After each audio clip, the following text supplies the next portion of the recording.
Salutations, fellow programs. It is I again, Moon, here bringing you today not Team Glacier and their absolute crazy shenanigans, but a different team in Mistral to start their day one of school, running concurrently alongside Team Glacier's Team Solstice.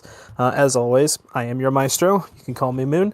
We're going to go down the list, starting from bottom to top, because we follow the Ruby trailers. Your name, if you want to give it, character, classes, race, and anything immediately relevant to need to know. Everything else can just wait till when it comes up. So we'll start from the bottom, which would be Luna. Hello there, I am Fen, playing Luna Eclipse, a second level samurai fighter. I don't really know much of what to say, so honestly I think I'll pass it up. Thresher Shark bonus. Yes. She is a thresher shark faunus with the dorsal fin and the tail being her features. Hooray! Well, I guess I'll introduce Thalo because Domis is mute. So, Thalo Bruma, a ice dragon faunus. Hey, mythical faunus, go Bert. Yes, I allow them. No, I don't care. Actually, what classes are Thalo? It's yeah, Fighter Slayer. Another one of a archetype of characters that we all adore, sad boys. I say sad boys, not really that sad, but just kind of a lowercase smiley face sad of like, oh, poor baby, you need a hug. Protector, defender, all around good bean. We love our good bean. Arguably, at least in baseline stats, the tankiest of the player characters. Doesn't have the highest corruption pool, doesn't have the highest aura threshold, but has the second highest in both. So, very, very tanky. Looking forward to seeing him in action. Chanka. I am Will. I am playing Sergei Chonka Orlov. He is a Kamchatka brown bear faunus. And he is a second level barbarian paladin. And he is the last of his tribe. He's a Viking. Yep, we love him. I just realized that this is an all faunus team. Let's go. Racism! Yeah, you guys are going to have to deal with it. Speaking of racism, our illustrious leader who's going to respond to it in some of the most aggressive manner, I have no doubt. Ithaca. Hi everyone, I'm Pick. Now I'm playing the character of a Strongbow for this campaign. Ithaca is a is a firebrand, a smoking gun, and quite literally a cowgirl without a horse in this situation, where Mistral has a lot of much Eastern influences. I went all in on the Western for this one, so we're gonna see just how she does, just how she responds to situation. All half cock, maybe full cock some of the time, sometimes with the entire cock itself. So she is a king cheetah faunus. She is excited to be team leader, and she is, let me tell you, not the sharpest tool in the shed, but we'll see how that goes for sure. Ain't nothing wrong with that. You said that with Chonka on the team. Yeah, it doesn't matter if you're not the smartest tool in the shed, you are one of the fastest guns in the roster, so I guess that counts for something. It sure does, I would hope. Alrighty then, so it is an early morning in Mistral. I know we haven't resolved everything that happened leading up into this for you guys. Those will be things we'll have to deal with later. But for now, we're just going to play it by ear. So, it is January 1st, the start of a new year, the start of classes.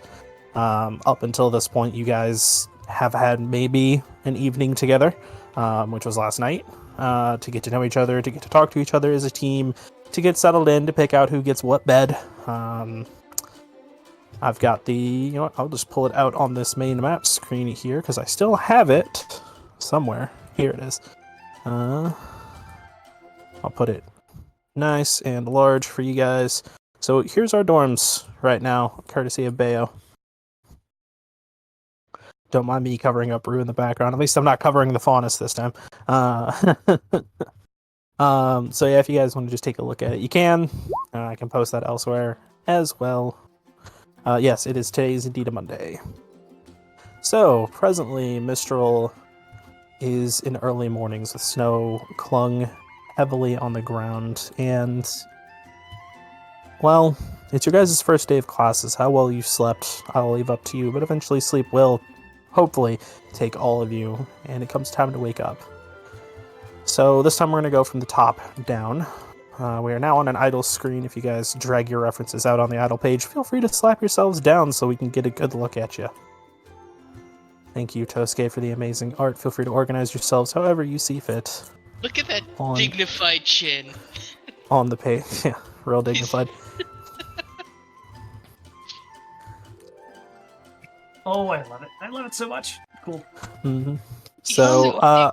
I've got several of these screens. They are basically just visual novel backgrounds, and we have tokens we can just drag on. This is solely just so we have something to look at that isn't the main fucking map. I got annoyed of staring at it for so long, even though I put a lot of work into it. I digress. Understandable. It is early morning.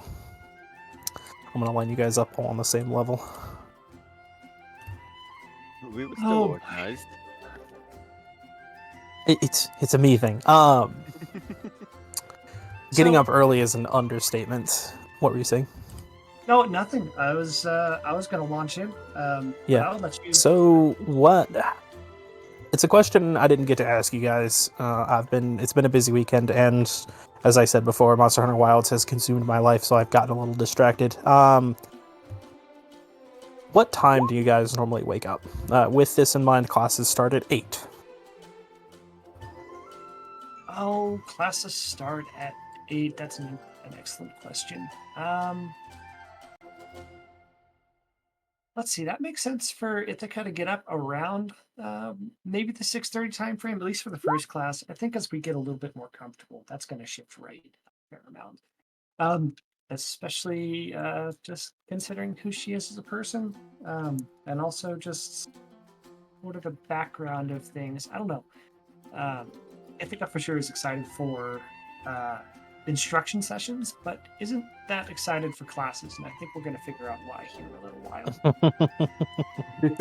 Well, you guys have history with the headmaster and science to deal with this morning, so you will be having to get in the uniforms to head out.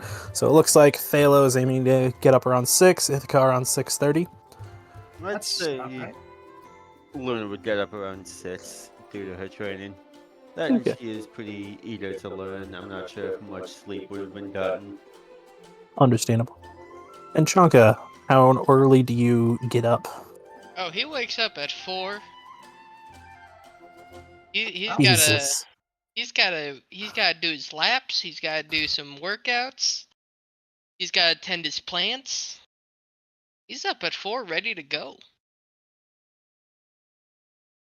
See, why do I get the feeling that Shaka's one of Fantastic. those people that throws the lights on too when he gets up? I don't know, it's just listening in the Probably. back of my head. It's not so much like He doesn't need it. He's got that faunus vision. You're We all all faunus and have have dark dark vision. vision. Oh, which I think makes it even funnier, for being completely honest with You ourselves. know what? Yeah. You know what? He flips on the light at 4 4 a.m. in the morning. God. Well, in which case, you guys are getting up at 4 in the morning. What is Chanka's alarm? What is the actual alarm itself? For reference, Team Glacier composes of, in order, Tiffany's is the routine morning business report coming out of Atlas.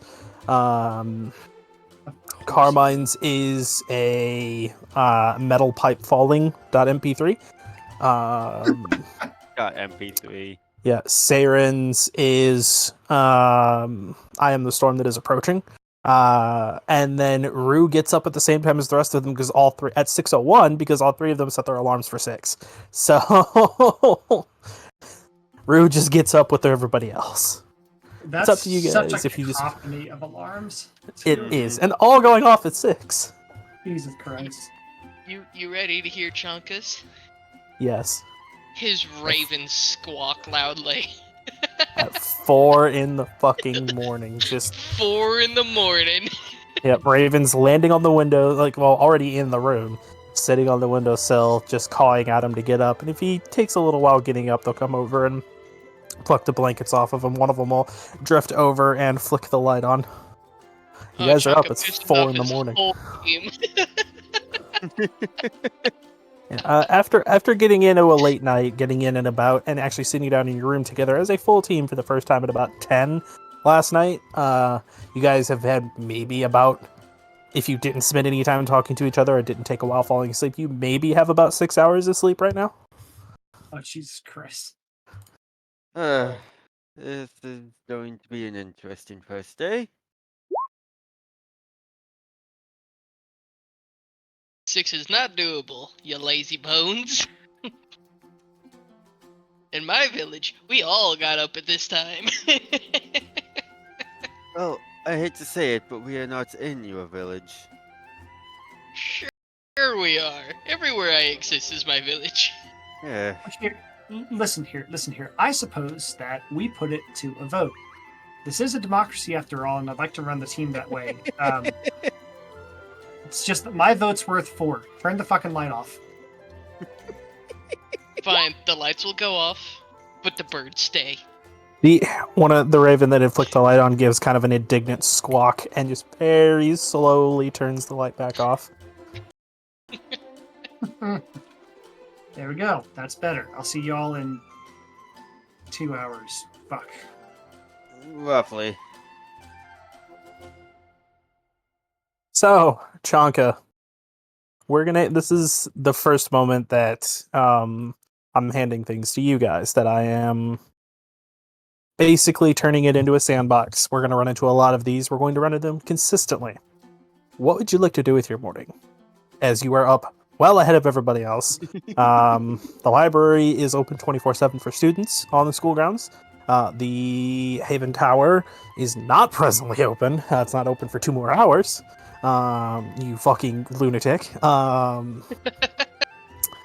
You're not the only one up and about. There's actually a large cluster of third years who are kind of shaking themselves up and getting up out of bed, going down to look at available missions, planning some things out, getting some resources together. Let me point out that this is wintertime, and Yes. assuming Remnant has the same sort of tilt and shorter days during the wintertime, it's still probably not going to be light for another 3.5, 4 hours. Yeah. You absolute fucking mad lad. Yeah, no, it's dark out though. Yeah, the mini kind of hanging glass. No, it's not the glass ones; it's paper ones at nighttime. The mini hanging paper lanterns dot the city, decorating it. This being as large of a city as it is, being one of the largest cities in the world, millions of people living here, the city always has some kind of activity going on, but it's relatively contained. It's very quiet. Yeah, what are you doing with yourself this early in the morning, Chanka? Well, he's gonna go for a run around the campus. Gotta get that cardio in. Dawn segment, Chanka waking up early. That's almost into the midnight segment, I'd argue. You're out doing your morning runs, getting a good workout in, getting a focus and a warm-up. Are you just looking to sharpen yourself up for the day and just get your blood flowing? Or are you looking to actually get some working out time in? Like, are you actually going to push yourself, or are you just doing a routine kind of, hey, I'm keeping myself loose, getting my blood flowing, waking up for the morning? That's just routine wake up. Okay. Alrighty then. He doesn't push himself until later. Running around out and about, you find what looks like one of the teachers up is in the process of extracting a face that you remember seeing among the other graduates, well, not the graduates, but the other members who managed to pass, extracting him out of the bushes, wearing very light clothing for this time of year, a kind of open-faced white button-up shirt with the sleeves rolled up, a pair of rolled-up jeans that are kind of rolled up just below his knee, You think you remember his name being Sun? He is what looks like he made it to as far as the bushes last night, outside of the building, like outside of the school on the grounds, and is currently being extracted by one of the teachers to try and get him inside the building.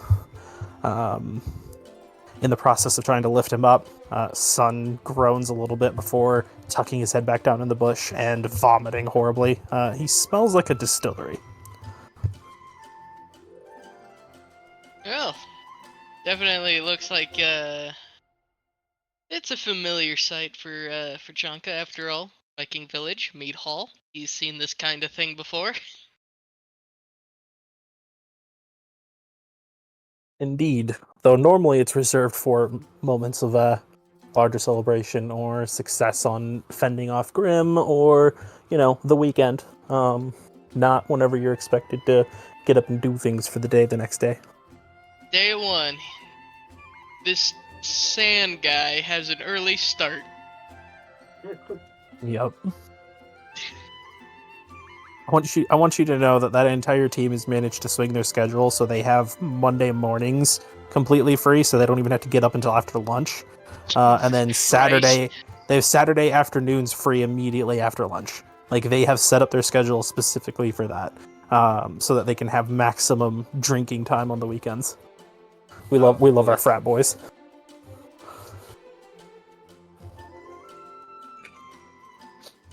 Yep. Anyways, running around, it looks like you're not the only one getting a workout this early in the morning. The smallest person in your guys' class, a thin, lithe figure, barely above the height of what you might consider a child wielding a blade, longer than he is tall, is moving through some forms this early in the morning.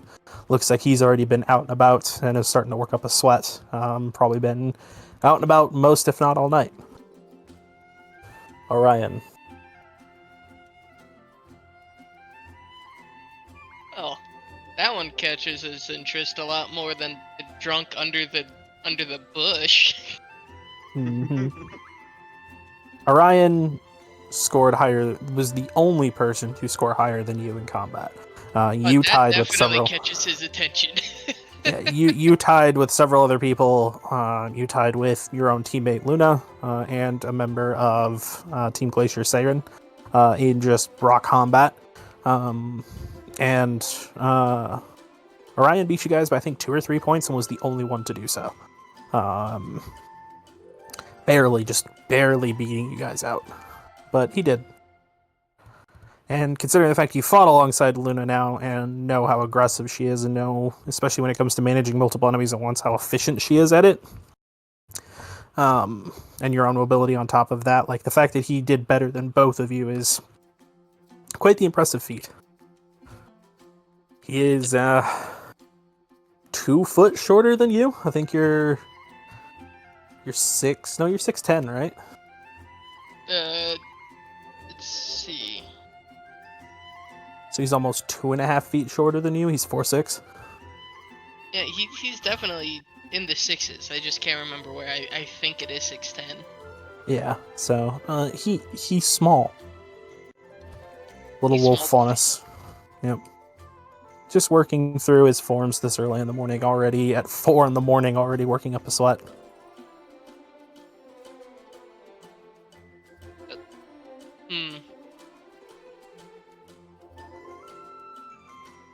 That would definitely catch his interest, but I don't think he would stop the run.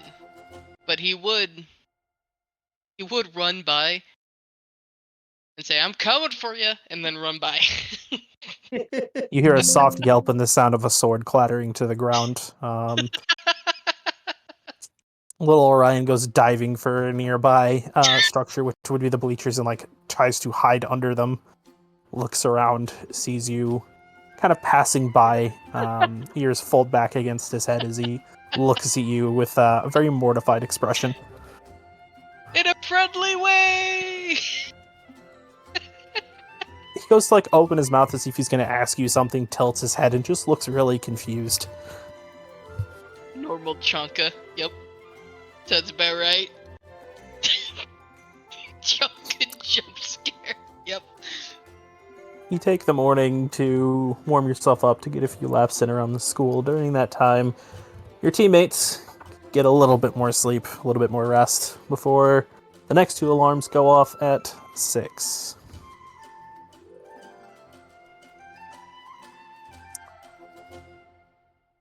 I'll leave you to tell me what Thalos' wake-up alarm sound is, or type it out, and I will read it out. What is Luna's alarm like? It is the sound of the bamboo shoots that water trickles into, fills up, and then thunks against the rock. It's that. A very calm, gentle noise to wake up to. Just a little bit of a sharp rap to get attention, but not an intense sound. And then we have radioactive, but I'm waking up for 10 hours. That's Thalos. No, it's just basically local favorite song. At least one of Thalos' favorites. Ithaca, your next two teammates are getting up. You're not technically due to get up for another 30 minutes, but at least this is a more reasonable time than 4 in the morning. It's so much more reasonable than 4 in the morning if we're being completely honest with ourselves. Like, who the fuck needs to get up a whole 4 hours before class starts? Holy shit. Like, we get to walk.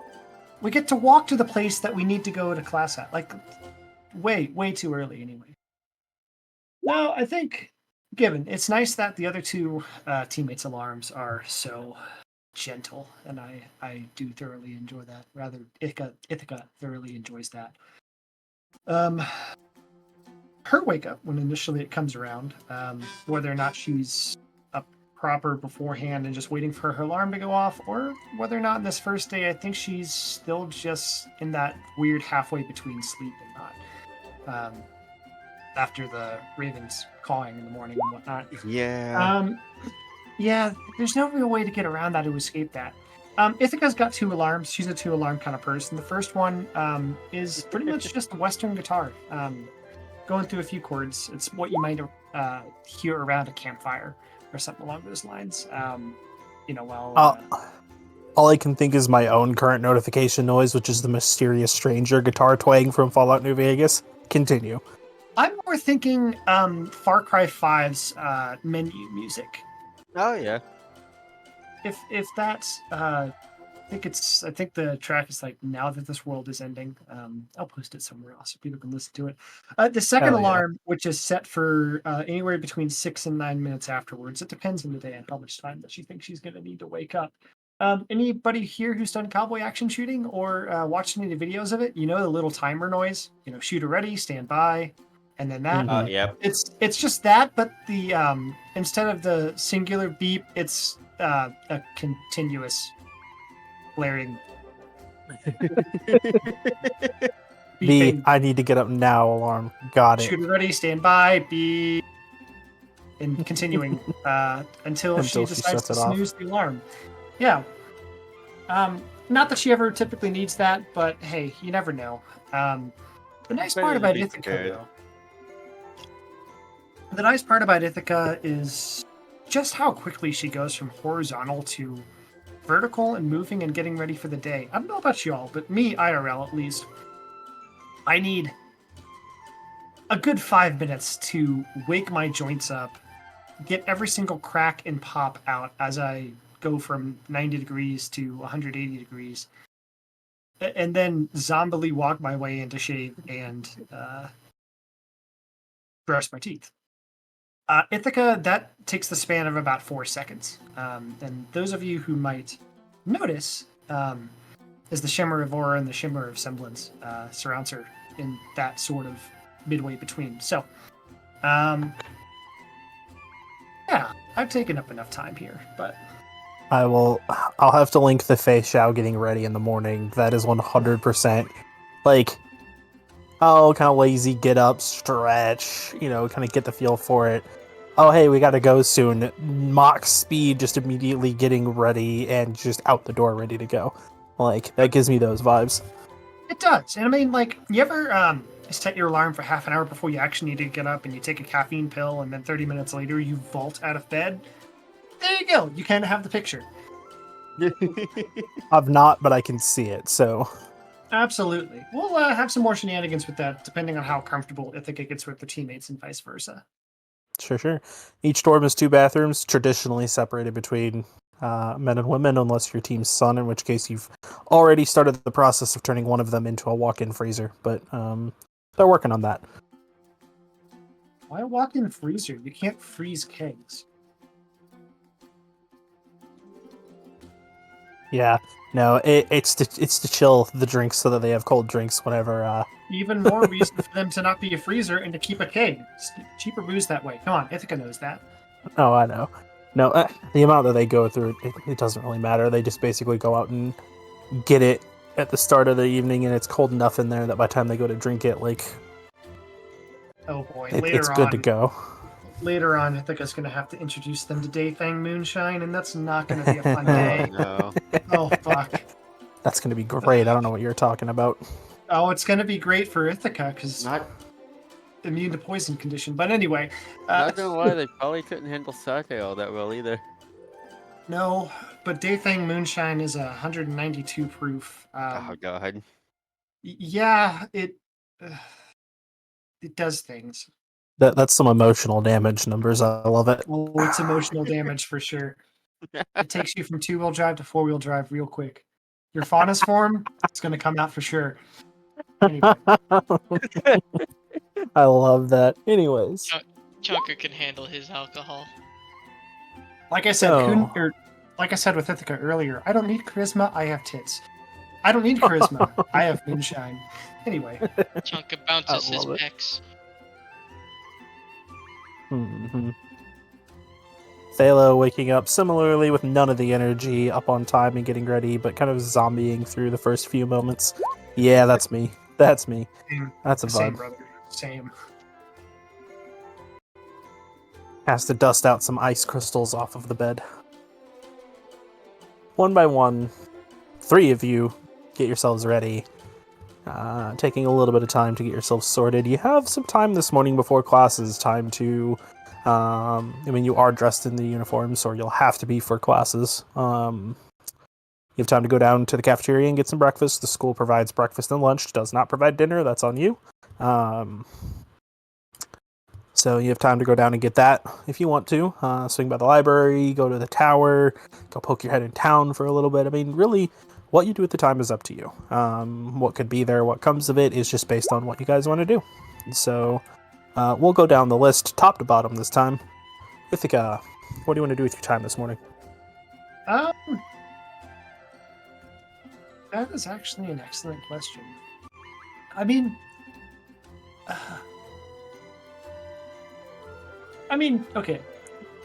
First day of school, we're figuring things out here. We're figuring out how things need to go. I think Ithaca's this weird blend between wanting to figure out sort of lay of the land on her own. Not that like she's, between shadowing and the tours and whatnot. She knows generally where everything is. And frankly, going a day, especially first day without breakfast, does not sound like the best time in the world. So that's probably where she's going to be ending up first. But I would want to think, given, like I said, charisma's pretty fucking low here. But there's still a desire to, hey, at least reach out to the team and like, hey, well, if we're stuck together for the next 4 years, and however many years, 3 years. potentially 3 years. Yeah. Stuck together for the next 3 years, and potentially beyond that, might as well start off right. So yeah, I think directing themselves to breakfast might be the best option here. And I think the conversation that Ithaca would try to bring up here is maybe about the uniform. I feel like, especially at these combat schools, and Moon, this is your world, so you can correct me if I'm wrong here. Being a third year brings a certain extra level of prestige that first years don't necessarily have yet. Maybe things like uniform additions or alterations. Things like, hey, still wearing the base thing, but take your pick. Different colored blazer, hair that's probably a little bit far out of regulations if they even have such. But that's probably allowed. And I want to. I would imagine Ithaca might bring that up of like, hey, do you guys think this is too far? As she's wearing her boots, which are, of course, cowgirl boots, because what else would they be? And her hat and braids. She might ask, like, hey, do you guys think this is too much? Like, first year and everything with our instructors, especially our first things with the headmaster. Not that I care. But, it would be nice to make a good first impressions. I do not see why it wouldn't be, though I am not the one to ask.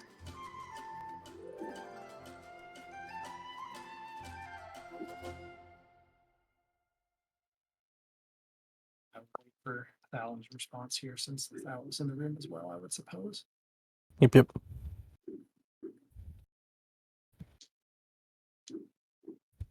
Some level of alteration is allowed, not much, as you said. Just as a personal curiosity, does she wear the pants, the skirt, or the dress? The female uniform has options for all three. I would imagine this first day, not necessarily knowing what's coming, and also the way her gun belt is worked. The pants kind of seems it. I think the skirt is appealing to her to wear in the future. However, for now, first day, and also what she's used to. She's used to having a straight thigh to tie her gun belt to, and not really sure what to expect on the first day. Hey, you're ready for everything, and let's make it look as normal as possible. So I vibe it. Alrighty then. Yes. The hoodie under the blazer. I love it. I mean, we've seen other characters do that as well. So. Yeah, Ruby wears her cloak over hers. So, like I said, some minor things are allowed. Most everybody wears their combat boots or like gloves or anything they're wearing like that. So long as the uniform is being worn, it seems to. Regardless of the variant of the uniform, Sun always wears his with the buttons open as much as possible. I gotta think that there's probably some clause as well. It's like, hey, as long as things aren't disruptive, your Ithaca is going to be walking down the hallway, clanking with spurs on. Clank, clank, clank. Look, you're in a field where people are willingly risking their lives every day. Everyone here is a little eccentric. There's nobody normal in a huntsman school. We're all mad here. Sure. Yeah, so like people might look at that for a second. It's like, huh, spurs. Neat. Well, Ithaca does want a reputation. Time will tell how that reputation comes out. Spurs that jingle, jangle, jingle. Absolutely. Yep. Go ahead. Dust spurs in the future? You can't tell me that. Oh, yeah. Sound incredible. Oh, yeah. Get them spinning and shooting ice everywhere. Unfortunately, Lockwell Technologies, who, for those who might be listening or not have access to the character sheets, Ithaca's father is the owner of a small weaponsmith company called Lockwell Technologies and Arms. That is kind of a small 2-3 person ideal that takes contracts mainly. But Lockwell Technologies focuses on arms, not on spurs.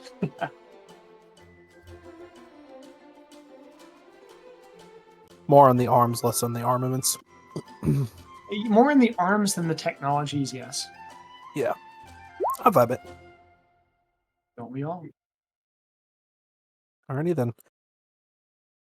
Luna, what is your outfit going to be like today? You're in the school uniform. I think she'd go with the skirt as it's closest to the standard yukata that she wears. Even with the extra modifications, making room for that much tail is kind of a pain. Yeah. This is Mistral we're talking about. Nothing standardized is made for Faunus. So gonna have to get some minor modifications to get that. Well, minor I say is you're probably gonna have to cut out a lot of material in the back to make room and restitch. Oh, definitely. To make room for a tail of that size. Thankfully, Solstice can't interact with anything quite yet, so... Yeah. God, you guys are gonna have a time of it. A full Faunus team getting into some of the shops is gonna be fun. We'll deal with that. Do you know how terrifying this team is, though? They'd walk in, see the races, and then go, well, that looks like a fine window for you to go through, don't it? looks like some people are getting Two of you arrested. are deputized, and I'm scared about that. Oh, don't worry about it, officers. We were just making an arrest. Ithaca with her foot on the man's throat on the ground. Chonka was has resisting. connections to Shaw. Anyways. Good one, Andrew, by the way. And also, it'd be what a great reason to wear spurs. Boot on the throat or spur on the throat. She doesn't have a horse, no, but that works so well. I like that. Oh God, I like that a lot. Fuck. All right. Anyway, The real reason why she's wearing spurs. Additional weaponry. Since Ithaca graduated, the number of searches about stepping on me memes have increased by 400%. Oh, God. oh, if she makes it that far, we'll see. We will see. Phalo also has to have a heavily modified uniform to make room for the wings on the back. A good couple feet of fabric slit open in the back on both to make room for. That reminds me, I have to cut open the back for the dorsal fin as well. Oh, yeah, you do have a dorsal, that's right. So, yeah, both of you have to have heavily modified uniforms. Have fun with that. Gotta love Faunus features, everybody. And the fact that Mistral does not give a shit. Have it no other way. Eventually, you all finish getting ready. What were you saying? They even make a size big enough for Chonka? Yes. There are a limited number of actual students about the same size or slightly larger. Just after getting ready, Luna will go through her daily routine of polishing her blade and getting the 2 Sharknami dice. Hey! And Hell yeah, we love it. Go on ahead and roll those. Yeah, you definitely could use those because you guys do have combat about every day. Ooh, a 14 and a 3. Yep. So by spending some time obsessing over the weapon, Luna basically gets access to the equivalent of port and die while using the weapon. That's her weapons trait. Anyways. You guys finish getting ready. Step out into the hallway. And make your way down to the cafeteria. I think all of you more or less agreed that food was on the agenda this morning. Absolutely. Waiting for you down in the cafeteria is your 4th team member. What's up? Oh, nothing. I was actually just going to ask what everybody gravitates towards. Yeah. It's fun how cultures come together through food. It is, especially Mistral Chef, which I'll cover momentarily, but we love our big monkey boy. Mm-hmm. So, Chonka, I have no doubt, waves you guys down, or at the very least, it's very noticeable. One of the tallest actual students. Tallest among the first years, for sure, in Mistral. Before you, 3rd tallest out of all the possible established first years across all schools, but I digress. You guys join him at the table if you wish. As far as food choices goes, go ahead. Yep, that's okay. Go ahead. As far as food choices goes, there's a slight delay in things, so I don't always catch you guys talking right away. As far as food choices goes, Mistral's chef, the guy responsible for managing the cafeteria, for seeing to you guys being provided with food in the mornings, and also teaching home ec classes, is a towering 8-foot tall silverback gorilla Faunus. a hulking figure of a man who is almost as wide as he is tall. He is pure muscle. There is almost an equal amount of fat. He has a Hawaiian Islander build. The stitching in the clothing, the tattoos down the arms, the eccentric, bold color choices tells you that he is Suyin. Maybe perhaps not an actual Suyin, like with the semblance, but at least Suyin descended from the islands. He greets everybody in a mixture of tongues. If he sees anybody or anybody hears anybody communicating in one of the more common languages, he chimes in to communicate back with them in the same, whether that be Mistrali, Elysian, Vacuan, Valish. He knows them all. Perks of being a wisdom build. But more to that, every one of his spoonful helpings is heaping. Double-sized portions, and when you ask for 1 scoop, you get 2. If you ask for 2, you get 4. He never lets anybody walk away hungry. The smell is divine. Every student you see tucks into the food eagerly. Not a single person ever walks away from him wanting for more. Even special dietary restrictions and requirements are being met all by his hands. For those of you in the know, or at least experience with Mistral, Raja is Gordon Ramsay meets Guy Fieri. He's got all of Gordon Ramsay's talent and all of Guy Fieri's just open, burning personality. We love him to death. He's a gentle soul. Welcomes everybody with a smile, a firm handshake. He has 4 hands. That's part of his faunus traits. Instead of feet, he has hands. Love him. Anyways, that's what you deal with in the cafeteria outside a limited number of people. A lot of the students are starting to wake up. It seems to be the general consensus is 6, 6:30, 7's about the time that most everybody is awake or getting ready for the day. Coming down, grabbing some breakfast. Yeah, not 4 in the morning. Getting some food, packing it in. You get to look around at some of the other teams. Team Revenant, Team Glade, 3 members of Ordinal. The 4th is not present at the moment, out in the training yard still.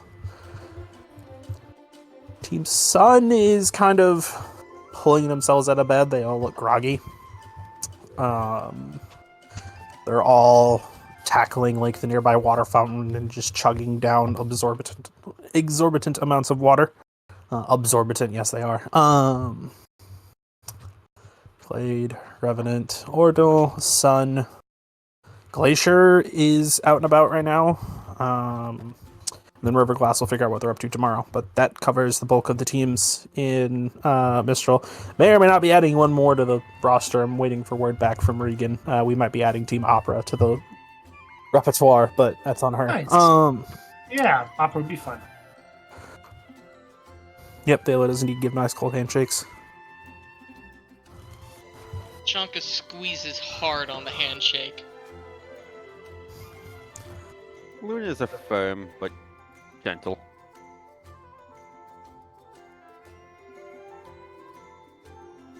Disciplined.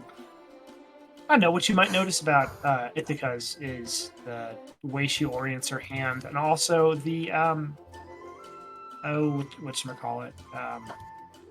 She wears a fair amount of jewelry on her right hand that's not on her left. It's a lot of kind of like rhinestones and that sort of thing. Fair enough.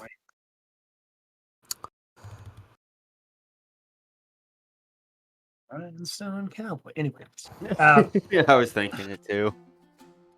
You go ahead.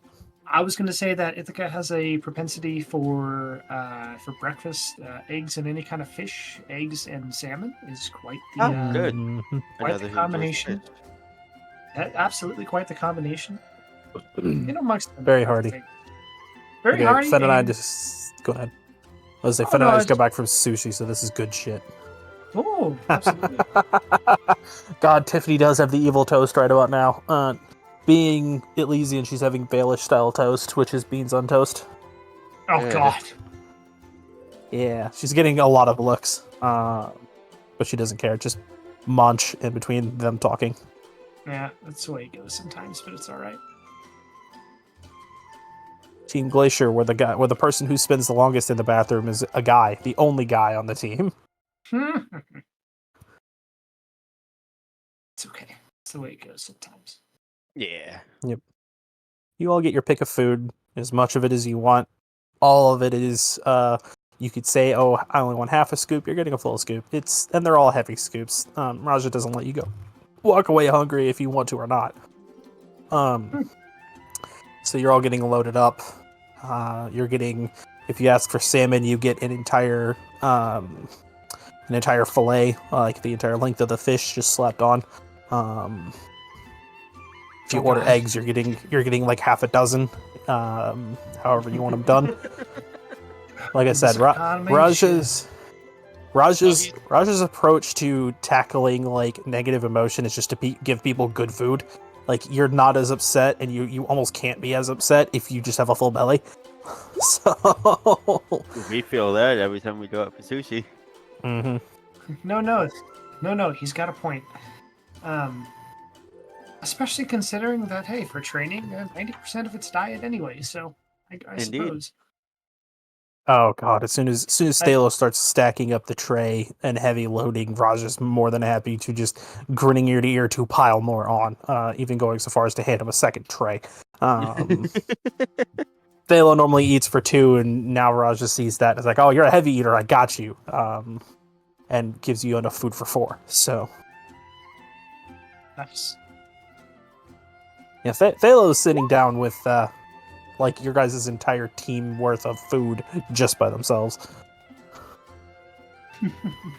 Well, I guess we know where our tuition's going for. Oh man, Chunk is definitely going to load up on eggs, meats, and there's pancakes. He's grabbing a shit ton of those too. This is where Pile that Ithaca looks on. at both Chaka. He needs that This is where Ithaca looks metabolism.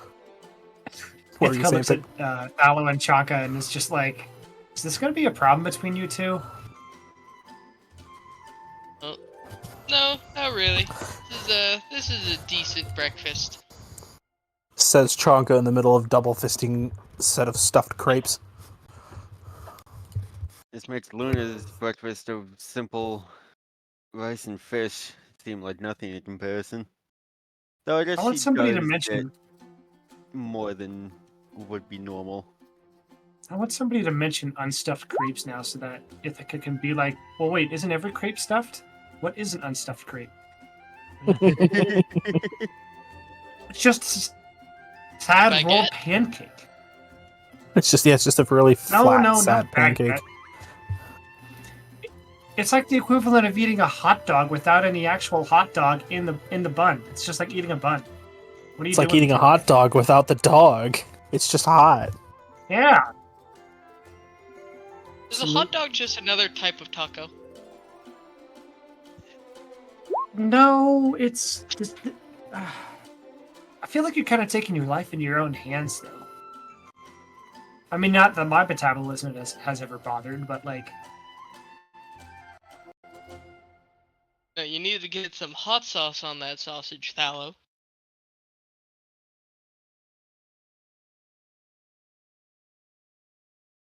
Chunka's diet is insane.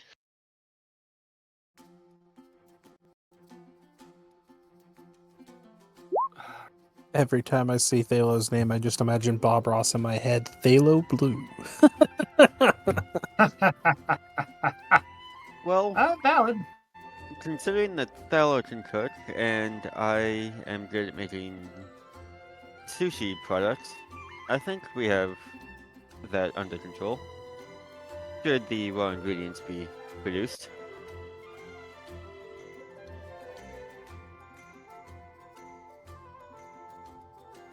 One of the ravens, one of Chunka's ravens lands on his shoulders, then lands on the table, and slowly starts hopping towards the plate of fish. Whose plate? Yours. The tail will come down and block off the raven, sorry. We're not in Vale. It's not Crow yet. Chonk is gonna get a third Raven, and it's just Crow. I do He's like- apologize. I do apologize, I think little I one. am. This is mine, not yours. squawks angrily, looks at Chonka, he just shakes his head. These are aura constructs. They're functions of his soul. So he just saw, subconsciously he just saw that fish and he's like, ooh, tasty.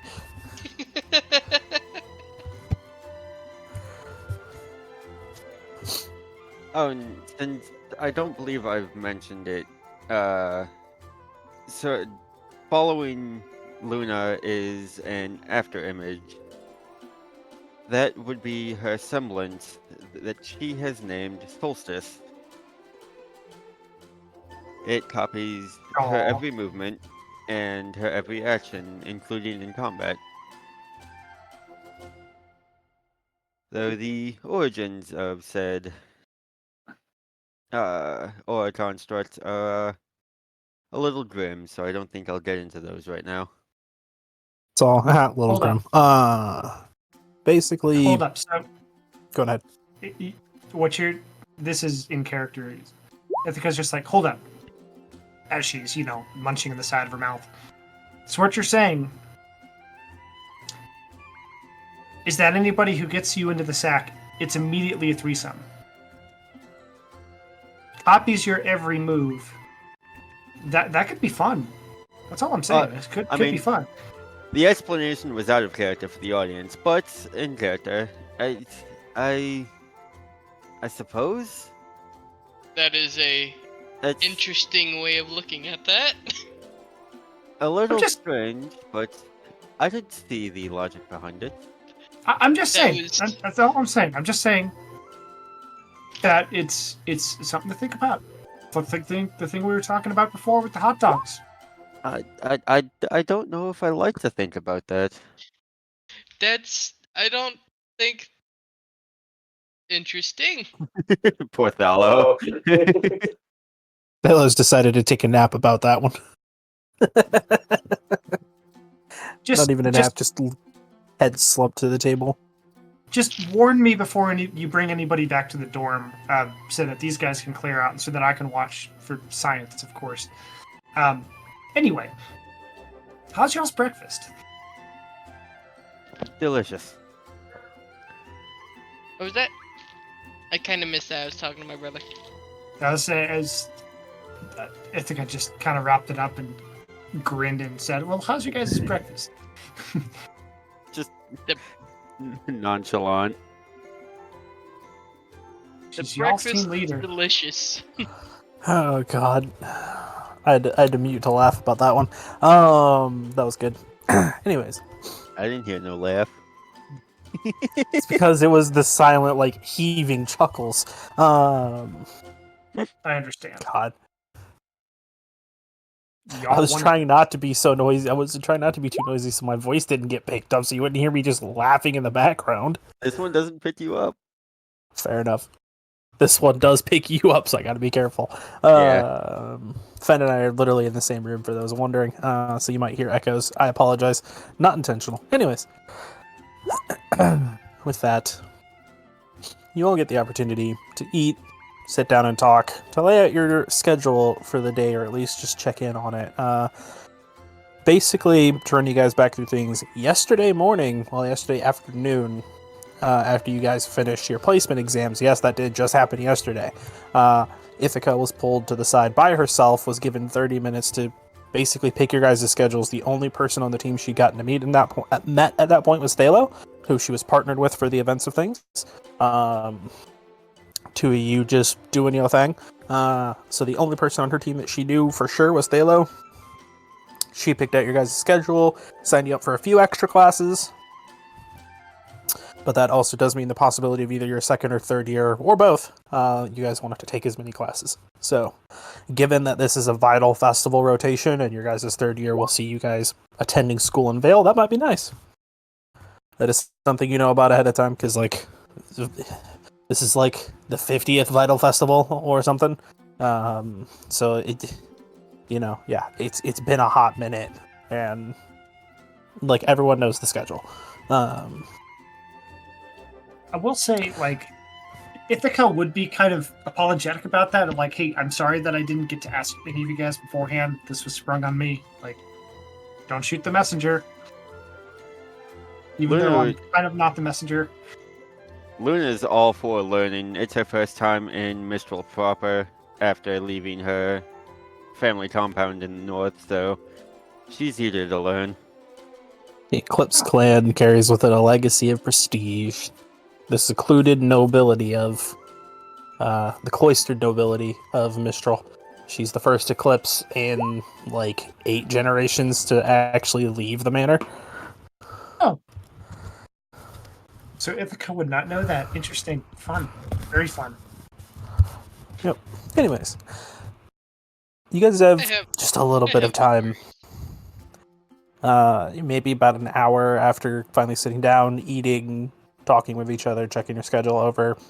Your guys' morning, you will have to be in uniform once you hit lunch.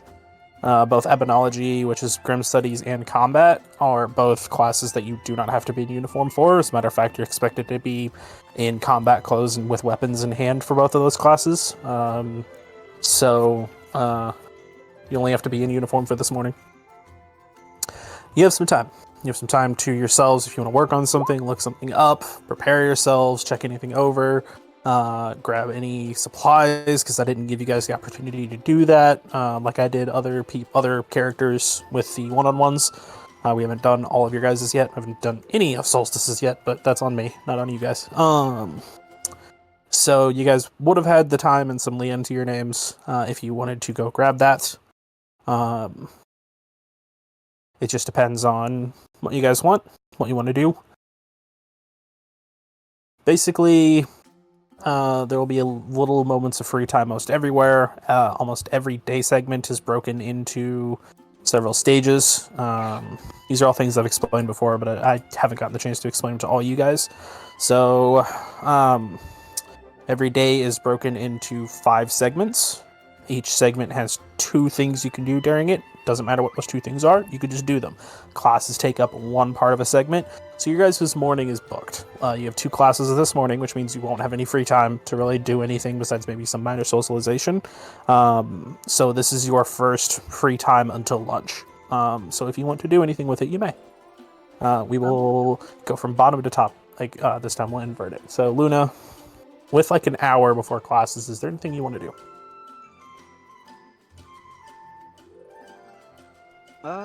Barring any talks with teammates, if that doesn't happen, she would go over the scrolls that her grandfather left her.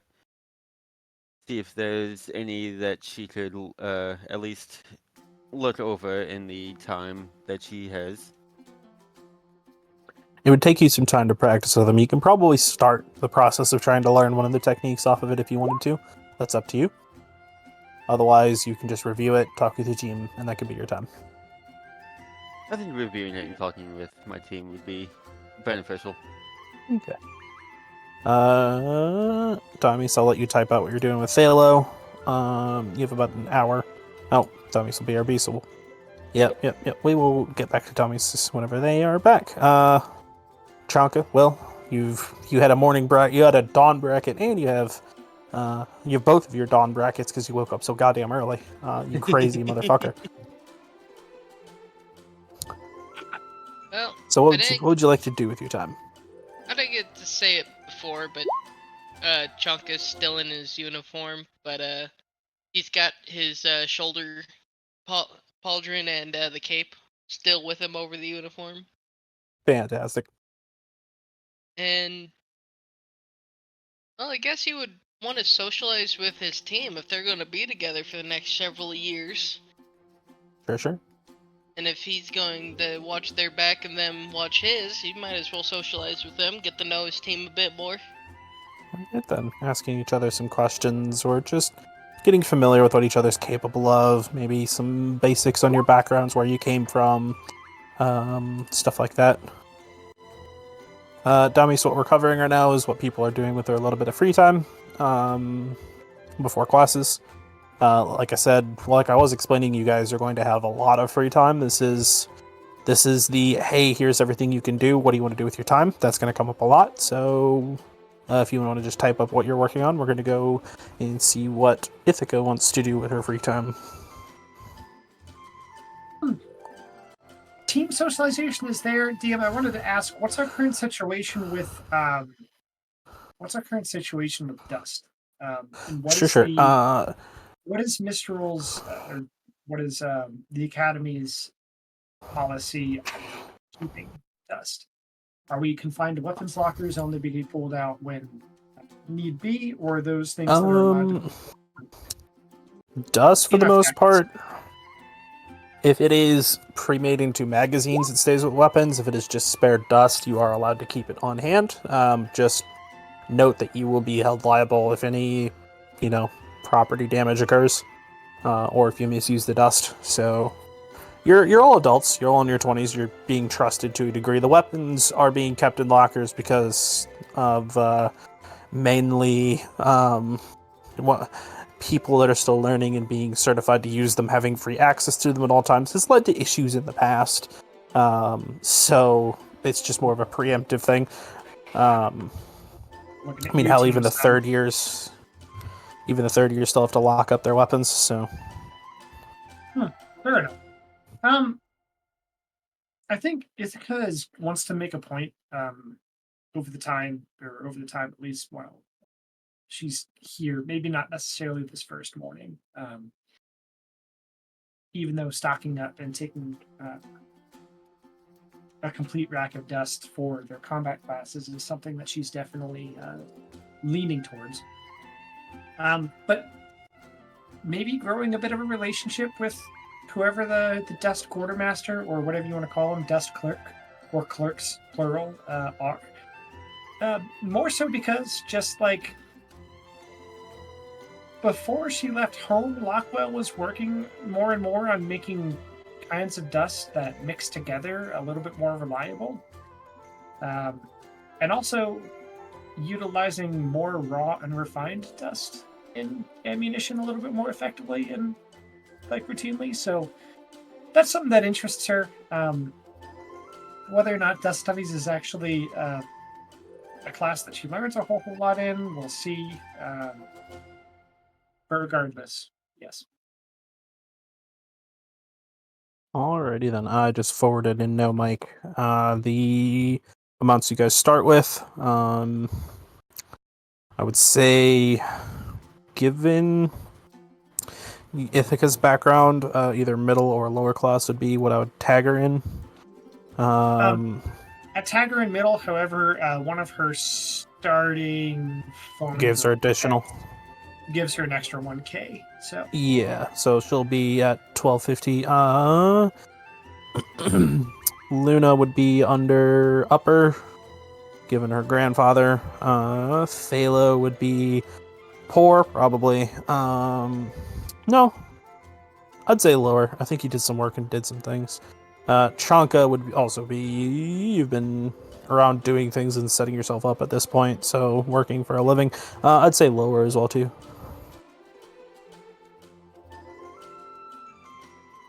Look, all of you came here with Leanne in pocket. You're not Carmine. Carmine did not. Carmine came here broke and still finished her one-on-one with more Liam than most people. Her and son did some gambling and swindling of some of the other students and conned them out of their money. That's called hustling. Mm-hmm. The only time Cappy rolls a fucking natural 20. I digress. So, yeah. Ithaca middle, Chanka and Thalo lower, Luna upper. So you guys have a little bit of spending money. Very well. Under the system references dust, I do not have prices listed. You guys can buy up to... You can buy through rare. So you can buy all the funny things. And then you can buy up to standard quality. So the price just fluctuates depending on only on its quality. The rarity just determines how readily available it is. You are in one of the 4 main cities of the world, so you have access to all the fun things. The only things you don't have access to are the specialized dusts. Makes sense. And then the quality is up to you to decide. I have that in the Eidolon guide. Got it. Let me fire it up.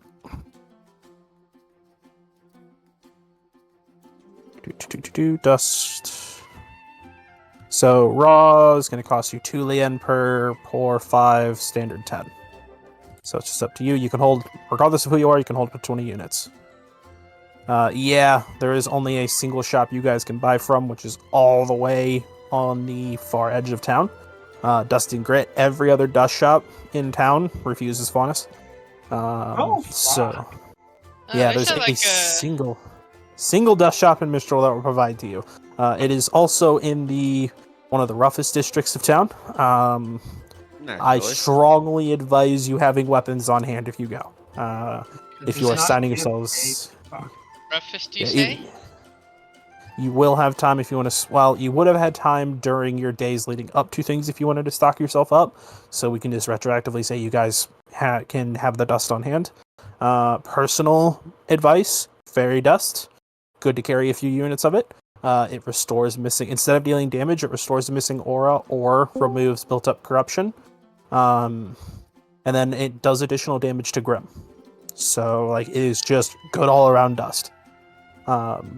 Few units of that won't do you amiss, either to help out your allies or help yourselves. So, outside of that, if you're buying only standard dust units and you're filling up all 20, that's 200 lien. Drop your quality as you see fit, mix and match. You just tell me what you're getting. I'll let you know if it's okay. It probably will be as long as you stay to rare, or lower, and then standard or lower quality. So pick and choose your poison. You are having possibly 2 combat classes today: Ebonology, which is Grim Studies, and obviously Combat, which Combat is the only class you guys have every day. I don't know if I shared the schedule with all of you, so I will put it to see in. Silas. No mic. Yep. Oh, I remember who your guys. You guys actually do have something to do this morning. Your guys's what did I call them? Fuck. Words. Moon, come on. Yeah, it would be your counselor. Your guys' counselor for your 3 years. Basically, the teacher that's responsible for helping you out, for walking you through your next 3 years of cooperating alongside you, has scheduled to meet you guys this morning. She sends you a message from your scrolls, gives you the room number, gives you the time. Be there. It'll be about 20 minutes before classes start, so you aren't going to have as much time to kind of interact with each other as you might want. But Instructor Queena wants to meet you guys. That's all good. Oh no. Hey, real quick, who had Silas as their fucking person again? That is Team Glacier. How did that go? Tell me Great. private later. He did not remember to actually meet with them until he saw them in combat class. He's like, "Oh yeah, I have them." Sounds very much like Silas. Mhm.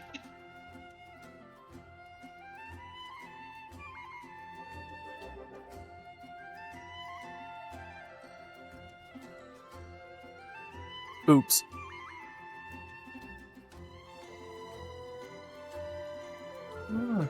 Okay. That's So, you guys are scheduled to meet Queena about 20 minutes before classes this morning. She is down in the weapons workshop. So if you want to make it there on time and still able to make it to your classes, you're going to have to book it. I have to hustle. Yeah, Yeah. we better hustle. no problem for Ithka.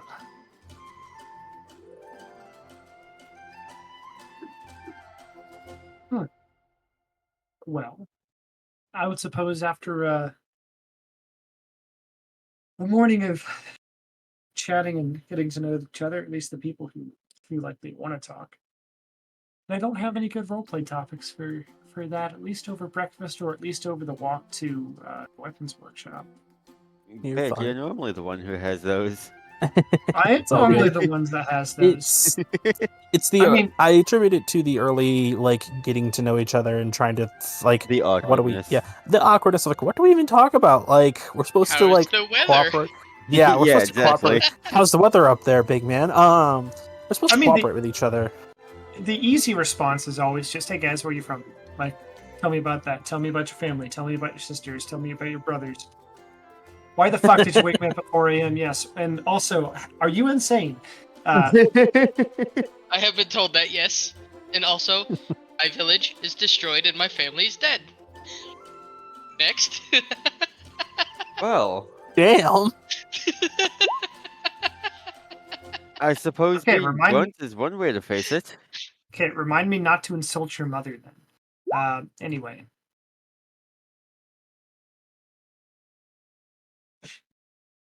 love it.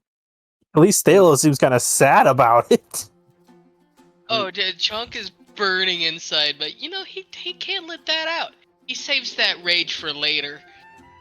I mean, my manor estate in the north isn't destroyed, but my parents are no longer here. My grandfather is, though. To which Ithaca's just like, Jesus Christ.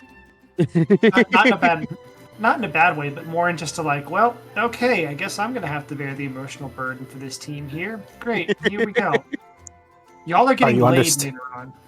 How are you understanding why you're a team leader now? If we let any of these fucks in charge, they're either gonna shoot somebody. Not too convinced she won't do it anyways, but at the very least, she has like socialization and like a family. Because just like, I'm the most mentally sane here. Oh, I don't we're know if fucked. I don't know if I'll ever see my friends again, but I hope. He does all this building up the rage for later. Oh, you're not wrong, Andrew. You're not wrong. Anyways, with the stiff, kind of painful part of introductions out of the way, you guys kind of get that done on the process of walking down to the weapons forge. Mistral's weapons forge comes equipped with most any type of machinery that you can imagine for working on, well, hunter weapons, usually transforming weapons, complex mechanisms, everything from CNCs and 3D printers to good old-fashioned, full iron crucible with molten slag being cooked down and refined, and anvils. There's everything in between to work on guns, to work on swords and blades, to work on whatever you could want. Ithaca's eyes absolutely light up in this situation. Because I mean, given it's a certainly a bigger operation here, having academy funding than what just her dad was working with. But she also saw just how both important and just how good you can make certain things with going slow and even with hand tools, or instead of CNC, a manual mill or a manual lathe. Oh, absolutely. So her eyes, she's kind of like, she was never a weapon maker, but she does understand how all of these things work and how she might be able to use them. So like, I wouldn't say she's giddy. She's not Ruby levels, but she's very much like Ooh. familiar. Ooh, yeah, feels at home. Eyes low. The woman who is in charge of the forge presently, this early in the morning, is dressed in a fine suit, or at least part of one. The undershirt, the slacks. It is very, very form-fitting. It is cinched tight, buttoned up just above her waist where the belt hugs her figure. She wears the suit jacket over her shoulders loosely, not actually wearing it in full. She has a nice black eye patch trimmed in gold over one eye. And she has the coldest, hardest stare you've ever seen. The kind of stare that makes you stop dead in your tracks and all your thoughts go blank for just a moment whenever you look at her. The immediate kind of panic response of, what have I done wrong? The stare of I have upset grandfather.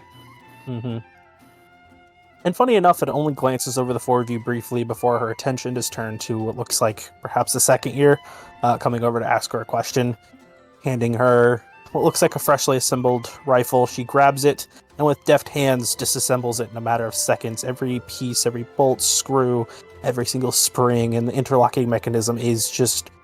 It seems almost torn apart, but it is taken apart properly and with precision and speed, and the expertise of somebody who's done this thousands of times over and over.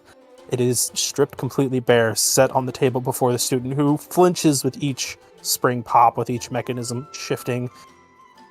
She just gives him one look, and only a single word comes out that makes him shudder. Again. Before she turns her attention to the four of you, and with a single finger beckons you all over. Oh, that was impressive.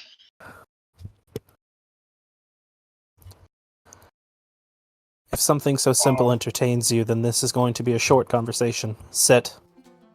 She motions to the table across from her. Orders shall be followed. Oh boy. All right. I don't know if Ithaca's attention would be distracted between the tools and everything around, or in recognition of this woman and kind of being like, oh no shit. Like, we're actually here. Yep. You stand before the legendary Queena, who's been on more business and weapons producing magazines than most celebrities have been posted on the front of their own. When it comes to high-end, finely tuned, heavy spec hunter grade weapons, you know, the stuff that's measured in nanometers, that takes like specialized equipment to measure, she is the creme de la creme. She picks her own clientele, she charges whatever she fucking wants, and has enough money to probably buy small countries. She employs all of that to the ends of supporting hunters, of supporting those who protect others, those who fight, keeping them equipped, keeping them armed, armored, but also on the down low, which is where she gets a lot of her acclaim. She doesn't advertise it, but she also does a lot of charity work. A lot of up-and-coming individuals who struggle, she works on their equipment. Almost every hunter that comes through Mistral that needs prosthesis of different varieties, she's responsible for. She does a lot of work enabling others on top of her weapons making. She owns and operates by herself Quicksilver Armaments. They are premier weapon makers. The kind of people that you need, the kind of money that buys you whatever you want to even get on their list. And even if you have that, there's no guarantee that she'll accept you. Money does not mean anything to her. She sits across from the four of you, clasps her hands in front of herself, and her single good eye, scans over each of you, glowing faintly. We're going to talk now about aura, and how aura feels different depending on who you are, because aura is a manifestation of the soul. Queena's aura, and her semblance as it looks over each of you, is like a burning, searing spotlight, peeling back everything, peering into the depths of your soul, leaving nothing hidden. No matter how tightly wound you try and hide it, it just burns it all away. It is like being stared down by, well, to make reference to the name itself, the eyes of God. She's scanning you all carefully, studying you. In that same vein, she gets to know what all of your auras feel like. We'll start at the top this time. Ithaca, what does your aura feel like to Queena, and how do you respond to how Queena's aura feels like to you? Oh boy. That's an excellent question. I've often had the same headcanon myself, so I've thought about it before. You guys ever noticed, or you guys ever remembered the last time you had maybe a rush of adrenaline? Whether that was driving along in a car and a truck that you weren't expecting pulls out in front of you, so you have to stop the Yeah, stop I almost sideswiped a truck on the way back home earlier today. Yeah, I know. Continue. Yeah. That's about the closest thing I can say about Ithaca's aura. So, to Queena, it's very apparent that Ithaca is an addict to some things. I think Ithaca would, or Quina might sort of see behind the curtain as far as some of parts of Ithaca's past, some of the things that might have happened in Dacuo when she was at the prep school there, and some of her motivations. I'm not going to say for people listening, Ithaca's not necessarily an edgy character, but what she does very much like is the power that being behind a gun gives her. And I know that sounds weird and forward leaning, but I think it's the best way to put it.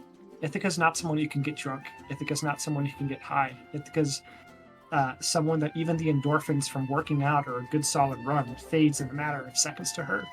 So to hold on to something like watching fear in somebody's eyes or seeing how much of a change or how much of a difference that she can make in the world, both in a negative sense and in a positive sense, that's something that's very addicted to her or addicting to her because she can't get that feeling of power anywhere else or that sort of mind altering state anywhere else. Her aura and her semblance itself just feel like that adrenaline rush, that promise of how the time dilates a little bit, how words, how your heart quickens, how your metabolism instantly speeds up, how every heartbeat is delivering the oxygen of four in a resting state. It's a feeling of running at full throttle 100% of the time until she's not. In response,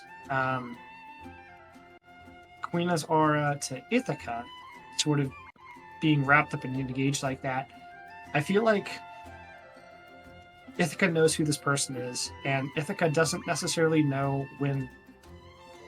She doesn't know how to pick her battles. And I think that might come as a sort of challenge to Queena's, not in a, hey, let me fight you real quick, but also a, like, I think I can beat you someday. Whether or not that actually happens, so we'll see.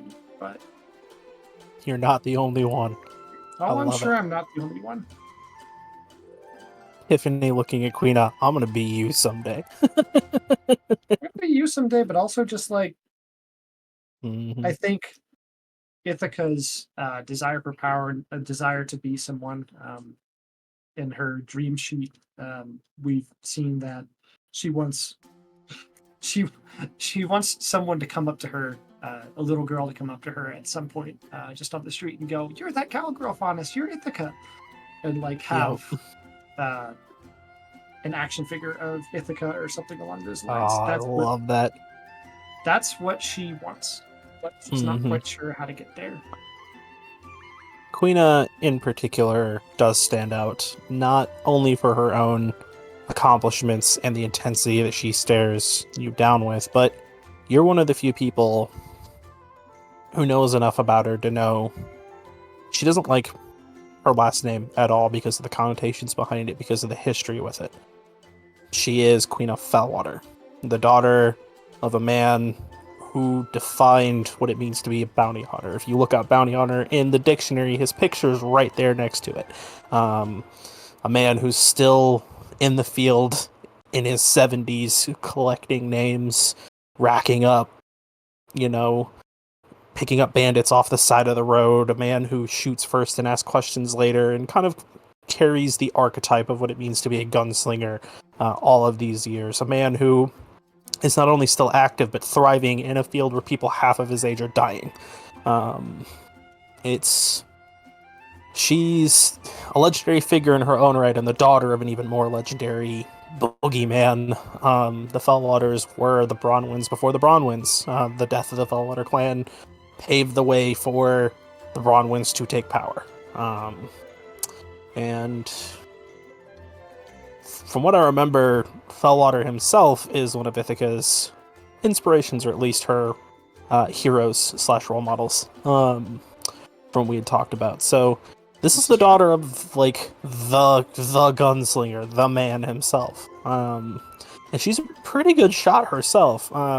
After being injured, she kind of retired to teaching and to weapons making, but like she's still pretty capable.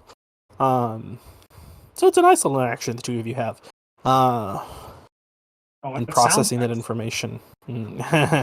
Yeah, processing that information is for you to decide. I'll leave you to resolve that as you see fit. Of course. Chanka, what does your aura feel like to Quina, and what does Quina feel like? What does Quina like to you? How do you process that? Well, to him, to him she feels, I guess, impressive, like someone he can respect.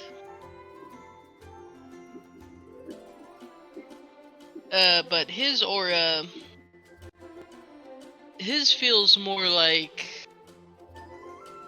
an intense rage and despair held back by like chains, but within it is also hope and determination to see something done. Strong emotions all abound, which are good. Her eye flicks from that to Thalo. I'll leave you to type yours up, Dummy, so I'll have Fen cover Luna's while you're doing so. So, Luna, what's your aura like to Quina, and what's Quina's like to you? Luna's aura feels like the ocean, both teeming with life and energy, but also a bit tumultuous in its energies. Like it could break into typhoon at any point, though it's held back with discipline and training. Though Brina's to Luna feels like a parting of the Red Sea. That if she had any secrets, they would be bared out in the open for all to see. And that makes her feel like she's back in the dojo staring up at her sensei after getting something horribly wrong. She feels small again.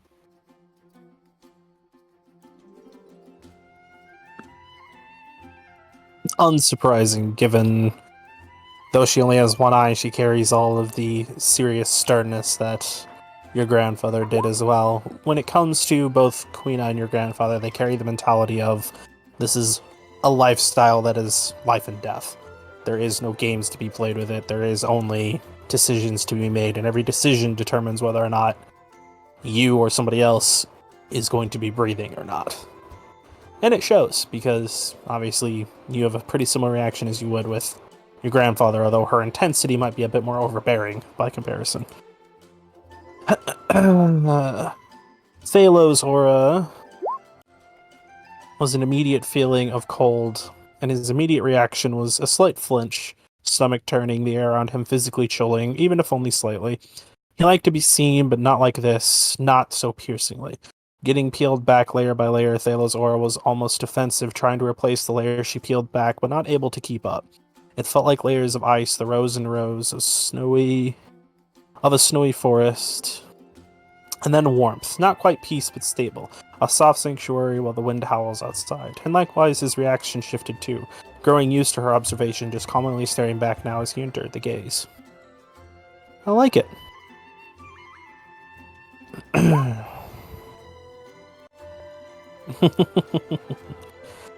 immediate kind of yeah, I do. The immediate kind of flinch before kind of accepting and finding peace under it. Queen's eye stops glowing, and you all stop feeling quite that same level of intensity, though her gaze seems to carry it passively. It's a byproduct of her semblance of her soul. She sees things for what they are. She's great at reading people. If anything, she's a little too harsh, a little too straightforward, and it shows.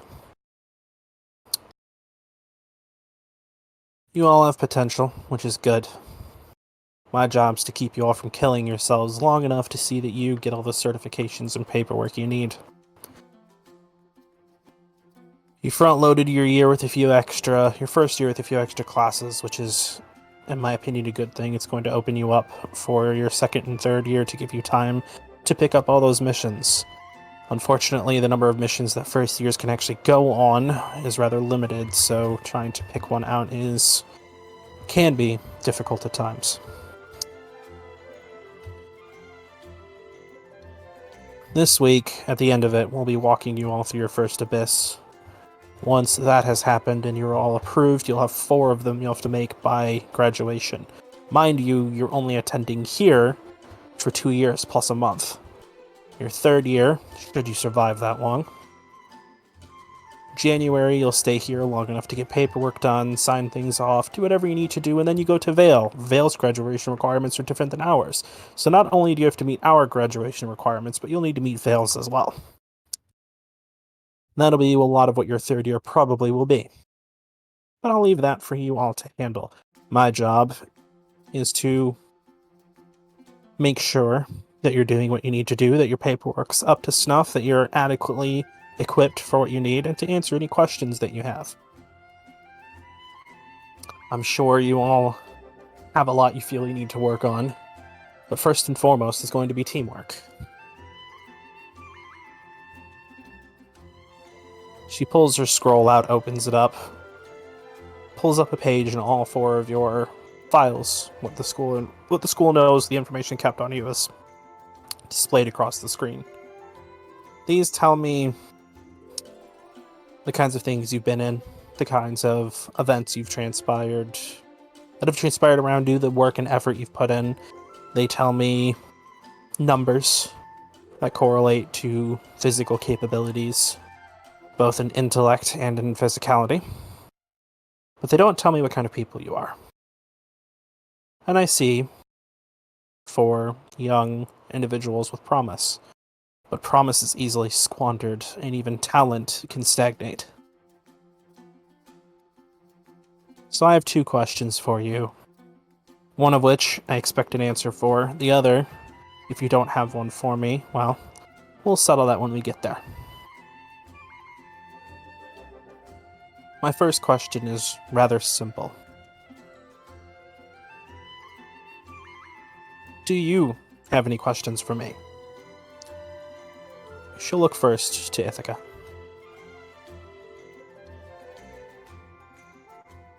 As team leader, your job is to speak for your team, or at the very least, vouch for them.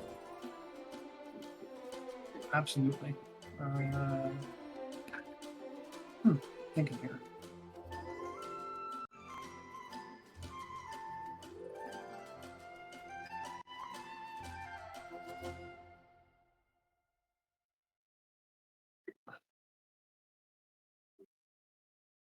Yeah, I mean, yeah, as far as questions go, several.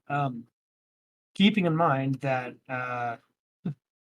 we've got our first class with the headmaster here, and probably at this point, 10 minutes remaining?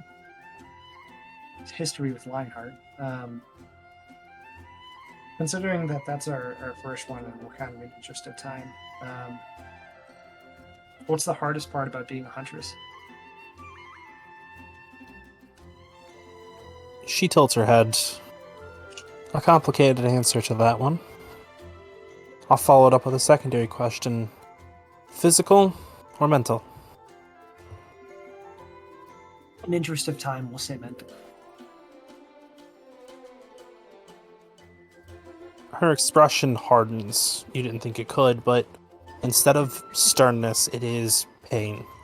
There is just this deep, complex, layered pain behind her one good eye, the kind that speaks to unimaginable trauma, both physical and mental. Surviving.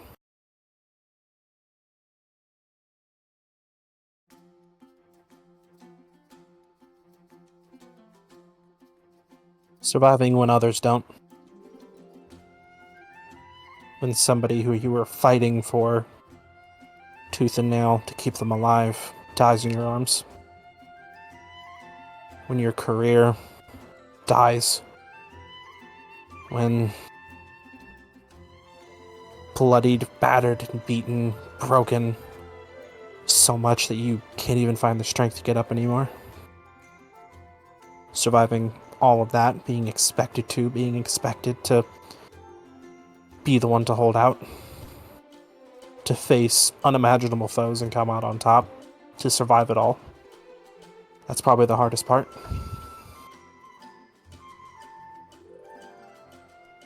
There's no amount of training or preparation that will ever teach you how to survive. And quite honestly, most don't.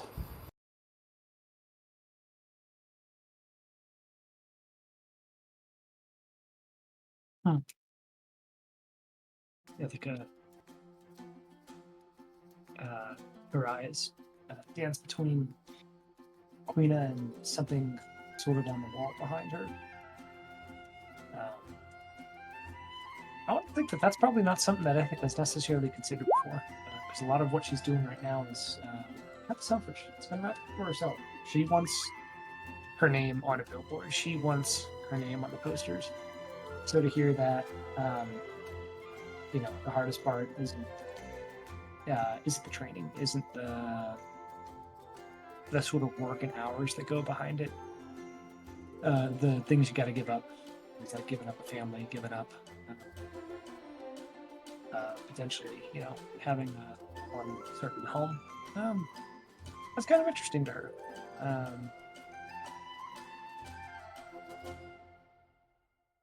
I think she'll respond with,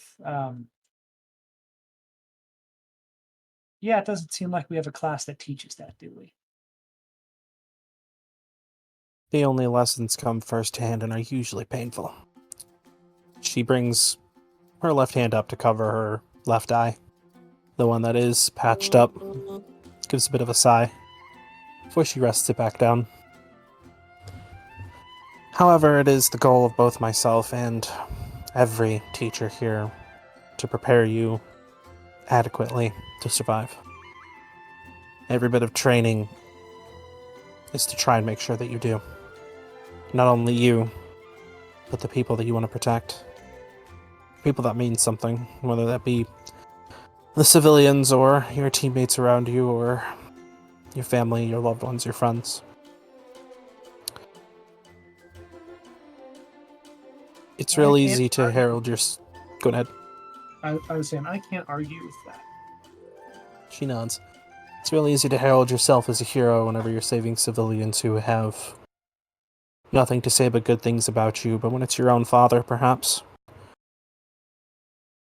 he'll be thankful for sure, but knowing that that risk is there, that pain, that shock, it's humbling, to say the least.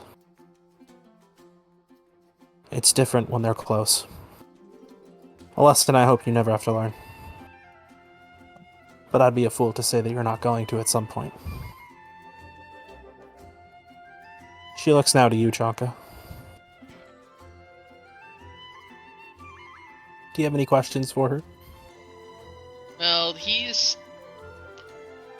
picked up a lot on what she just said. It did hit him really hard. He has no questions. He's just kind of staring. I see some of us have already learned what it means to survive. She glances to Thalo, and I caught your comment earlier. I'm sad to say that our profession doesn't always start the kindest. There are many who go through the kinds of things that you all did and can't find the strength to fight, and some that do. And the ones that do find the strength, like yourselves, are the ones who know a bit of what it takes, but even you all have limits. We are people, after all. There's only so much we can take by ourselves, and even with help, there's only so much we can be expected to survive. And yet, they'll keep asking for more. The country, the kingdoms, those in power around you, even your fellows in the field, will always ask you to survive a little bit more. To save just one more soul. Do you have any questions, Thela?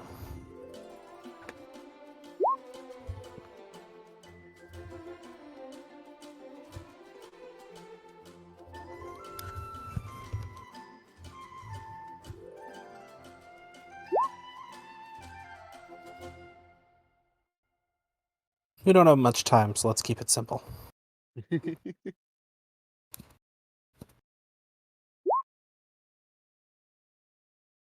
Yes. Matter of fact, most of them are recorded. The only ones that are not generally allowed to be done are outside of campus grounds, and usually those are important lessons. In particular, anything guided through different abyss. Unfortunately, due to the nature of corruption and how it operates, it can spread indirectly, and has been recorded to do so in some cases.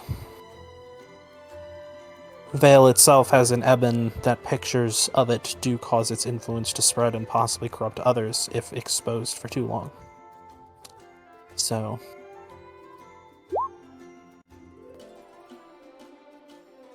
There are some that also seem just not to die. that is the nature of ebons, though we are rather blessed this year as a team out of Vacuo has managed to successfully clear an ebon for the first time in a little over, in Vacuo's case, 5 decades, in the world's case, 2. The last one was Team Stark in Vale.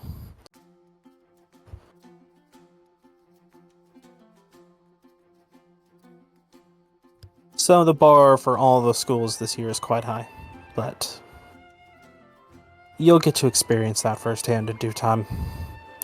Taking you through an abyss, exposing you to ebons, that is part of our necessary training as instructors. You won't go in unequipped. We'll be alongside you for your first one. After that, you're on your own. What prep work you do and what you bring will be in your hands to decide. Something that you as a team, in particular the ones responsible for organizing things, her eye flicks back to you, Ithaca, should keep in mind. Nods understandingly. Her eye finally swivels over to you, Luna. I was surprised to see your last name pop up. I can't think of the last time in recorded history, or at least in modern history, since just before the war, that one of your ilk didn't dedicate themselves to a lifetime of training and servitude to the country in the manner.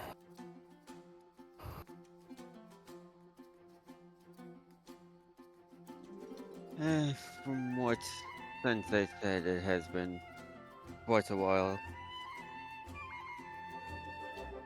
Though I don't see the point in training if not to use it to protect others. And speaking of which, that leads into my question. It's not one of protecting from Grim, but against bureaucracy and protecting humanoids from one another. Do you think it possible to lift the restrictions that Faunus have in Mistral? Do you think it's possible for us to stop trying to control each other? Do you think it's possible for us to let go of hate?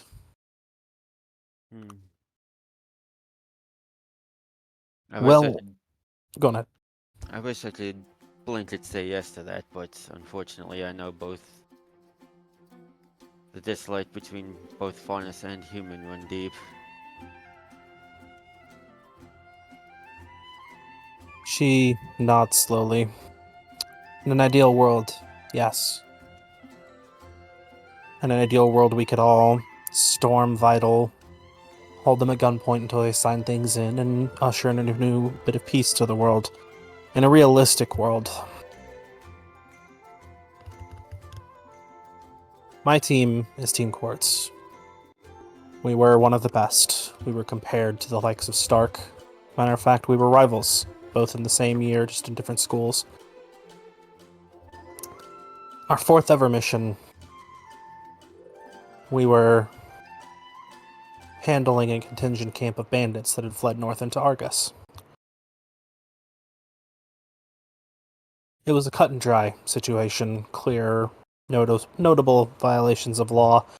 We decided them, we'd attempted to arrest them, they fled, we were within our rights to express force. And some of us did. But they still got away. It happens. We chased them down.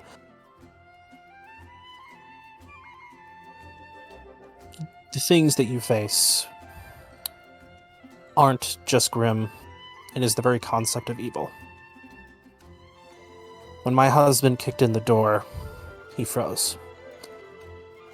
What lay before him were the bodies of about 40 assorted faunas, mostly girls. The still living ones being held at gunpoint, a few being strapped with live-wired explosives on dead man switches. Their last-ditch effort, willing to do whatever it took to survive, to buy themselves a little more space, to do whatever it took.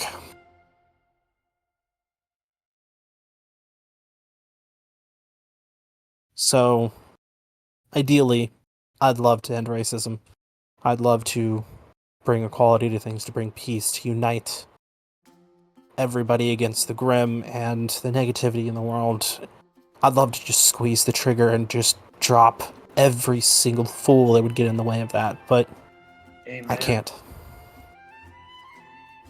I can't. None of us can. Because either we will propagate that violence and aggression and negativity further, or we will only buy a temporary peace, or we will just pave the way for something worse. Because for every abused faunus child, or subjugated faunus here in Mistral, there is an angry soul wielding a gun, willing to put a bullet in somebody's head just because they weren't born without faunus traits. For every good standing huntress, there is the likeness of Roman Torchwick and Adam Torres. What about him?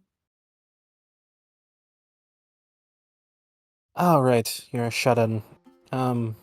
He's been noted as raiding trains of supplies heading into Vale recently, procuring shipments. It's not uncommon for the White Fang. That doesn't sound like the item I knew. Perhaps a different Adam. It is a common name. Both ones? I do believe so.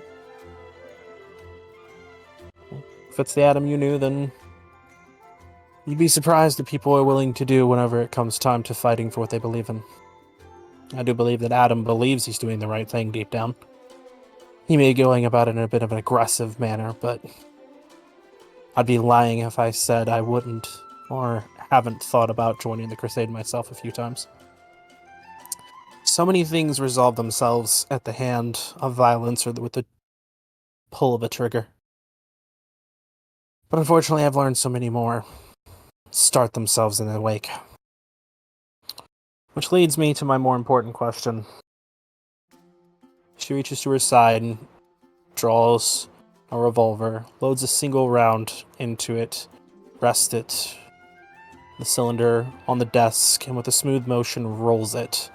You hear the sound of the mechanisms clicking in place before she cocks the hammer back and presses it first to your temple, Ithaca. Are you ready to die?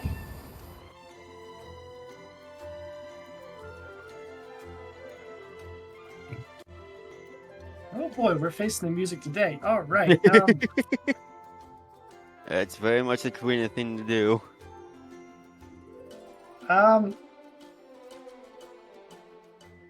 I think in the moment of realization of like between the curiosity of what she's doing versus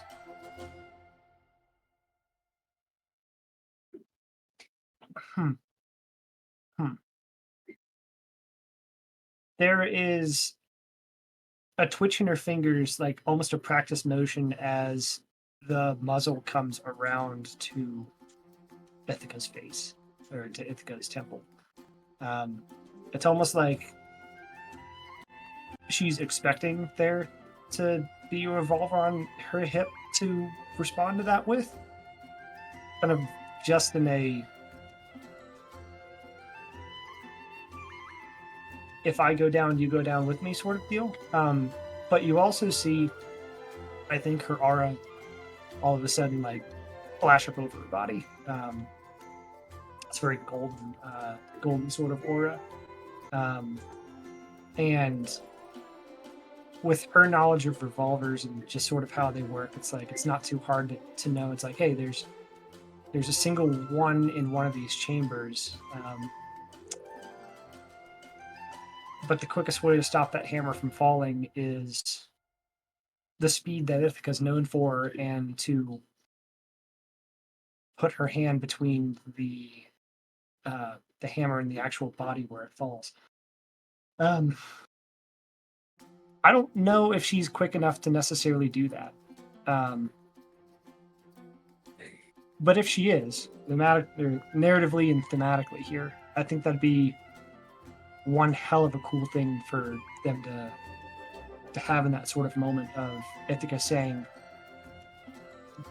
I am, and then her hand snapping up to put her pinky or put her thumb in between the hammer and the firing pin or the percussion cap. I'm really not sure what Karina's revolver is modeled after, but regardless, probably Be a firing pin. Be a firing pin, cool. To put a thumb or something there, and her to just kind of like glare intimidatingly at Quina and go, but not today. There was a brief quarter of a second, the kind of time that only adrenaline can offer, that just brief rush as your body moved, both by your own volition and a little bit by instinct, where the two of you locked eyes, where her eyes zeroed in on you and you saw the focus there, the observation, the opportunity to react. She could, if she wanted to, pull the trigger before your hand got up, but instead she waits just a quarter of a second. It feels like an eternity in that moment, but just long enough that when she pulls the trigger, it comes down, the hammer snaps into place, and catches just on the tip of your thumb right as you're pressing it into the pin.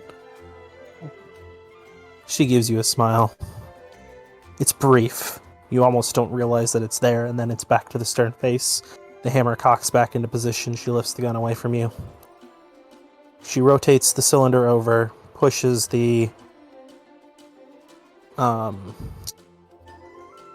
ejection pen out, and from the loaded cylinder, the one that lined up with the barrel, the bullet falls to the table.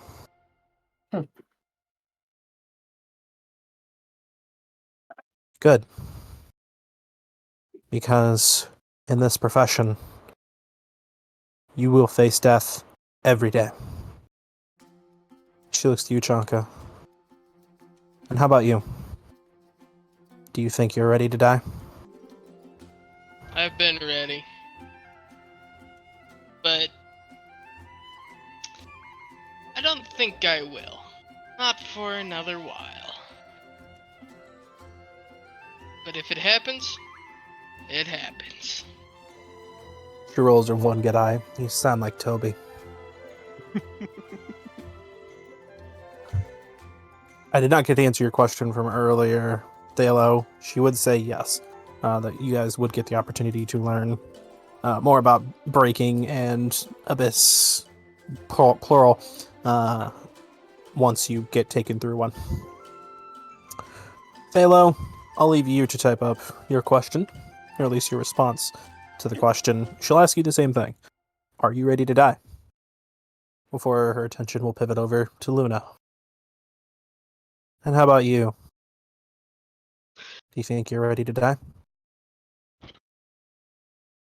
From the moment Sensei started teaching me, he taught me that impermanence was in everything in this world. That includes life. If I am to die, then so be it. But I will not die standing still. I will die fighting.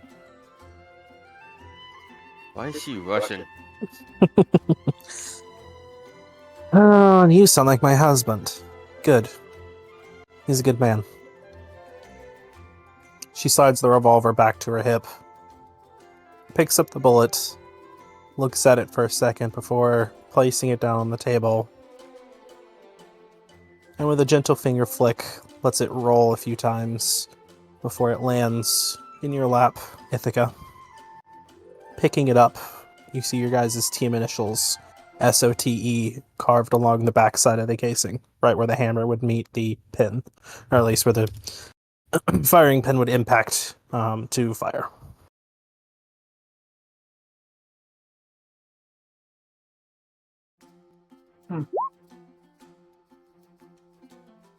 What? So, the question Simple here. enough. Oh, I know it's simple enough, but question here. What size are we talking about with this bullet? Is this hand cannon? Is this This 70 is in a this is jacketed 50. Whoa. nice? She packs heat. Yeah, and Ithaca also would know that that means that Queena makes her own brass and everything, which surprises no one here. If we're being completely honest with ourselves. But also is just a fun little note.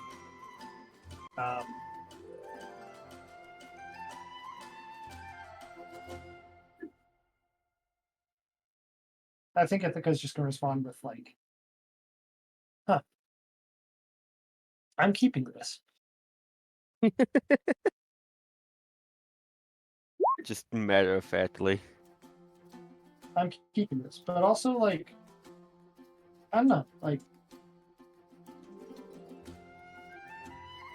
Queena, I don't think is the way Ithaca pictured her. So I think this interaction is kind of it's a lot less notice me senpai and a lot more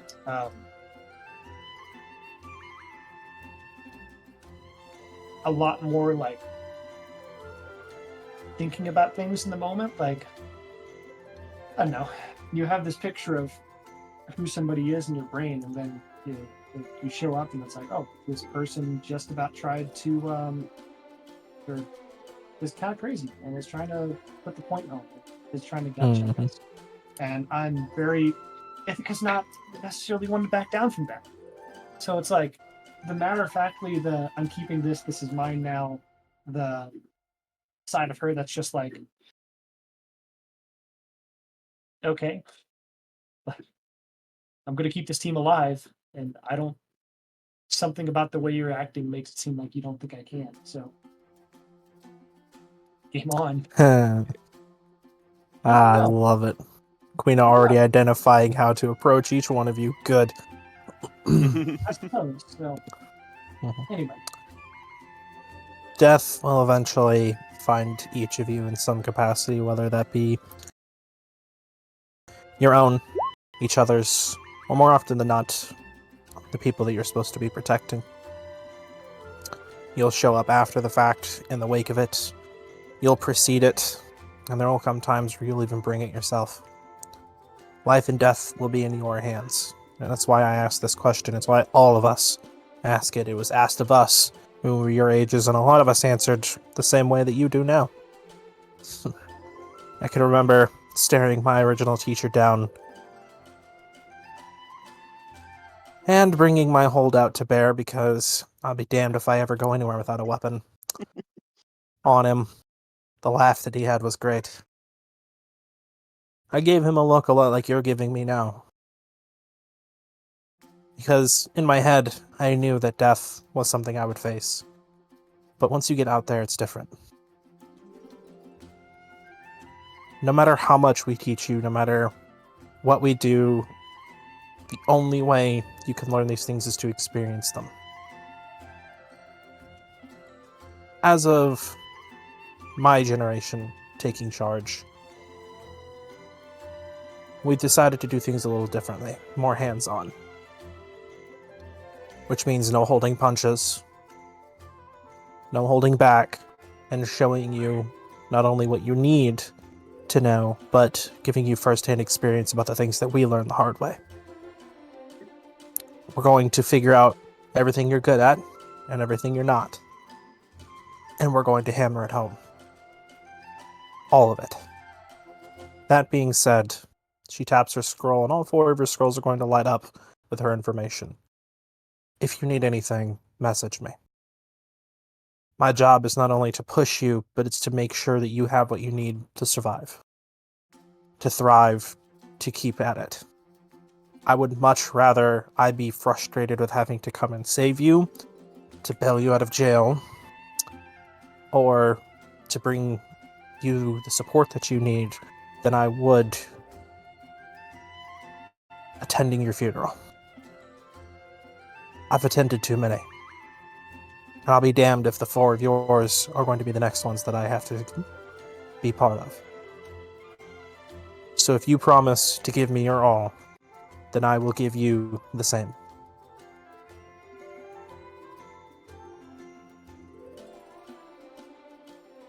If the 4 of you can agree to that, then I will do my damnedest to make sure that you graduate, and that you graduate with distinction, and that you are as well equipped mentally, physically, and emotionally as you can be for our job, for our profession, to save lives, to be a dealer of death, to Grim, to bandits that go too far, to whatever needs be. Always giving So- my all. I'm an all-in kind of guy. Unequivocally, 110%. I would not. be 120. here. I wouldn't be here if I was not giving my all. Good.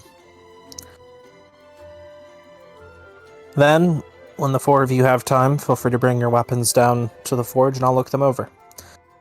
When it comes to conventional bladed weaponry, it's not my full field of expertise. I'm capable, but Natasha usually handles the bladed weaponry between the two of us. However, I'll make sure that your firearms are operating the best they physically can be in any given circumstance. You're welcome to use the forge as you see fit to employ any of the materials, the equipment here. It is free reign for all students. Anything that is here is scrap and left over from your predecessors, from those who've come before you. From those who have succeeded and those who have failed. It's your job to use it. The scrap is free of use. Anything else you'll have to procure yourselves. Make friends. The people who can help you, who can provide you things, information, access to materials, to assistance, to aid, will determine whether or not you succeed or fail in given missions, especially abyss dives. But having a network ensures that you know and have the means to address any situation. To be able to call on somebody in an emergency at 3 in the morning when you and your team have been pulled out of bed to respond to a village being attacked, and you barely have time to grab your weapons, let alone anything else. Those are the kinds of people that you need to make friends with. The criminals on the street who are just doing what they can to survive and get by, who can keep their heads down and know how to operate. Somebody who can give you access to the divine market and things like that. Those are the friends you need to make. Other hunters, those in high places, those in low places. Connections are important. I can provide some assistance. Unfortunately, you are not the only students I'm responsible for. And, she motions through the forge, even with my income, I am also responsible for supplying this place. So, what I can give you at any given time will be limited. But you can all consider me available for use if needs be. You all may add Quina to your list of contacts.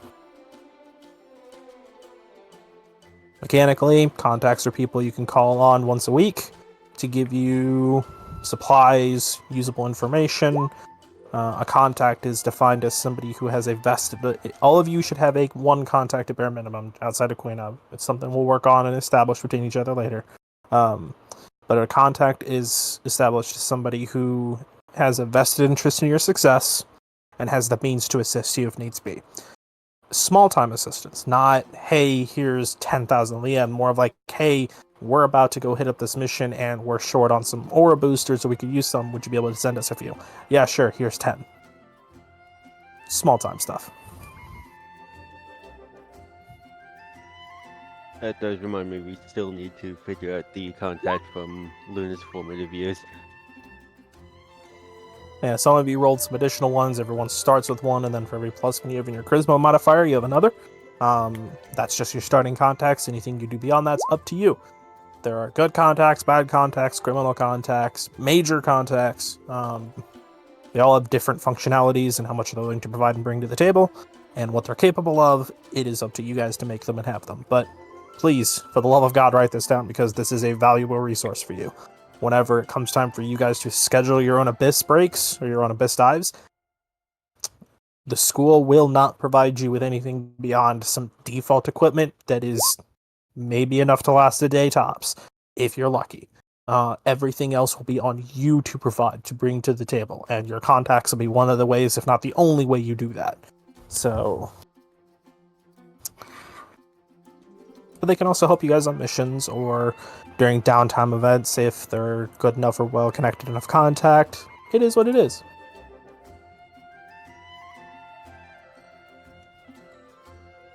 Yep, Queena Fellwater. Though if you mention her last name, she might actually shoot you. Entirely likely. Yeah, she doesn't pack blanks either. It's not going to feel pleasant. It won't be the anti-material rounds she likes to use by default. It might just be a standard round, but You'll still probably be at 357. yeah, she's not going to pack smoke. You guys have aura. You'll survive. Mhm. Worst she does is aura shatter you. You're fine. She's not going to double tap you. This time. Mhm. Don't do it again. If you call her by just her last name, she might shoot you twice. But no, do not use her last name. She does not like it. Anyways, I digress. Yeah, that's Nat. Yeah, that's Nat. She wants to shoot Nat once and the hat another time. Just the hat. Also, just shooting that's kind of funny. Mm.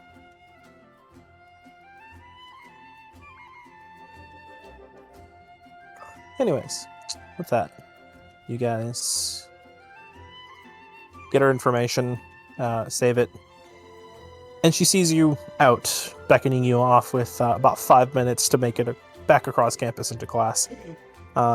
Barely enough time, but just enough if you're quick. Hold on, I got an idea for this one. Chonka sends a raven because flying is faster, and he teleports all of them to the raven. Dumping like half your aura to do it, but you're in a non-competitive scenario, so it doesn't even matter. With... Yep. No, you're good, you're good. Sure. Thank you. We're just getting through classes real quick, so up until lunch and just post-lunch should be pretty quick. With that in mind, your guys' first class of the day is history with Professor Lionheart, who waits at the door, welcoming you guys in with a kind of a soft smile. And as soon as the bell rings, the door is closed and locked. One of the student groups is outside. Probably Team Revenant is my guess, but I have not done their schedule completely. I think they have this on Monday mornings, because I did try to overlap some classes with you guys. They won't be making it in on time, and guess what? They're sitting out in the hall for their first day. I'm not on Toski because Freddy's an asshole. Oh, absolutely. Anyways. So it looks like he has a zero excuses late attendance policy. So if you're going to miss even a single second, you're just not going to make it to class. And normally the teachers would tell you to go to somebody else to go get a slip about that, but this is the headmaster. You can't really go to somebody else about that. Maybe the vice headmaster. Maybe. See if you're on good terms with Toby and it's like a extenuating circumstances condition. Otherwise, Toby's gonna be like, well, I mean, that's the way he operates his class. That sucks. Toski maybe, but it'd only be for her. Yeah, because she's his daughter. Exactly. Biased as fuck. It smells like traitor in here. Mm-hmm. Nepotism. God. Anyways. He welcomes you all inside, and basically begins lecturing right away. It's not a first day, here's the syllabus. It's, well, I have you guys once a week for an entire year, so we're going to do some lessons from the get-go. And it boy. is... This isn't a man that walks you through history, this is the man that tells you history. That just goes on in a rather calm, even, almost monotone. Like, there is some inflection in the voice, but it's a very neutral tone. It's a warm tone, but it's the same tone for 2 hours. It's the Sleepy College lecture. Yep. And he leaves you guys with some homework. He wants 4 pages written on what you think was a defining moment in the pre-war kind of history bracket that he covered, which is leading up into the Great War. What you think a defining moment that caused the start of the Great War was. He wants that turned in as soon as you guys show up next week. So besides combat, you guys will only ever attend a single class once a week, which means next week, Monday, will be the next time you attend his class. So you have an entire week to get that bit of homework done. Please write this down, because he will expect that of you guys. So it was 4 pages Actually have on what to we write a think the fucking start of the Great document? War is. You yourselves as players do not have to do that, but I have Thank checks and Christ. yeah, I have checks and things in mind for you guys to like see how well you write it. I won't stop you from being extra at all, but I got enough Yeah. homework, man. yep, 4 pages. In character, he wants 4 pages from you guys about what you think one of the defining moments of, like, one of the defining moments that started the war was. Like, what were one of the things that is kind of, hey, this was one of the reasons why everybody fought. Makes sense. Mm-hmm. He lets you guys out dead at the bell, not early, not beforehand. He talks to the bell and is like reminding you guys about the homework and telling you to get it to him like on his desk first thing. Like as soon as class starts next week, it needs to be on his desk. Otherwise, it will be late and you will only get 50% for it. Yeesh. And then if you don't have it in by the end of class, it's just a 0. Oh boy. And yeah, he's like like kind of raised voice telling that to you guys as you're like out the door to try and make it to your next class on time.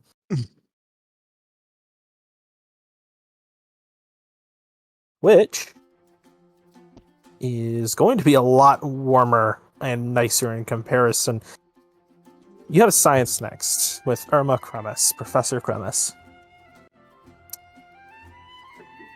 The clean, trim, proper, almost Spartan, lacking any kind of defining decorations classroom that was Leo Lionheart's gives way to dozens of different animal plushies hanging from the ceilings with draped canvases and curtains decorating the walls. Anywhere that there is bare wall space, something has been found to cover it in some capacity. Hanging flower vines. There's a living grapevine cluster draped down from the ceiling with just these fat grapes hanging off of it. That looks really healthy and it's doing really good and well kept. The small woman at the front is a moth faunus. It's surprising to see. It's rare. Oh, hold on.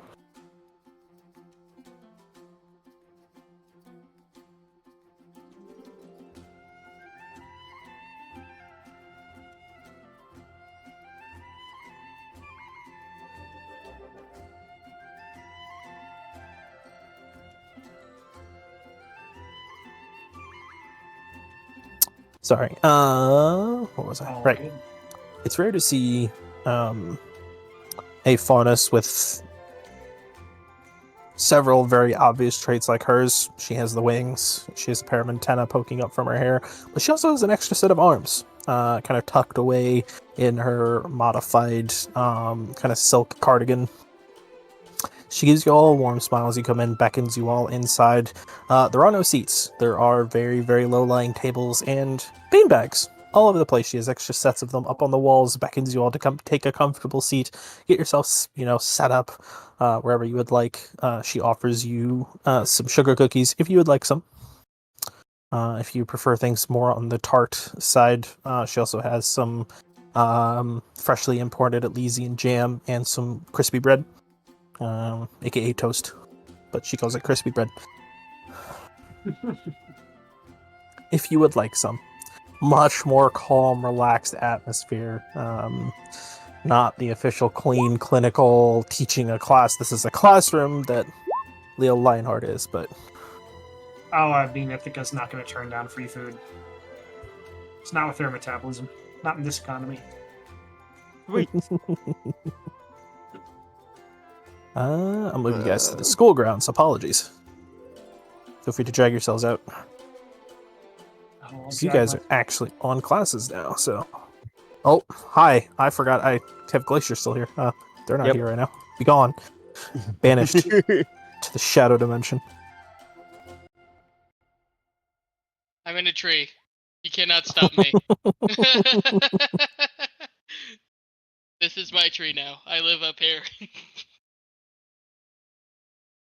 Yep. I really am the most sane one on this entire team. Maybe not. Luna's pretty sane. No, I am sitting up in this little crook thing right here. I'm absolutely up there. Fucking weeball. Professor Kremis asks everybody if they're ready to start once the bell rings. If they're still students kind of getting settled in, she's more than happy to kind of like, hey, take your seat, take it wherever you want. We'll give you a few minutes. It takes her about 10 minutes to actually get started. And for about 15 minutes, she walks you guys through the syllabus for the year before she apologizes profusely that given the amount of content you guys have to cover, she does have to do some teaching today. And she is going to be leaving you guys with a little worksheet, mainly about yourselves, because she just wants to get to know each of you.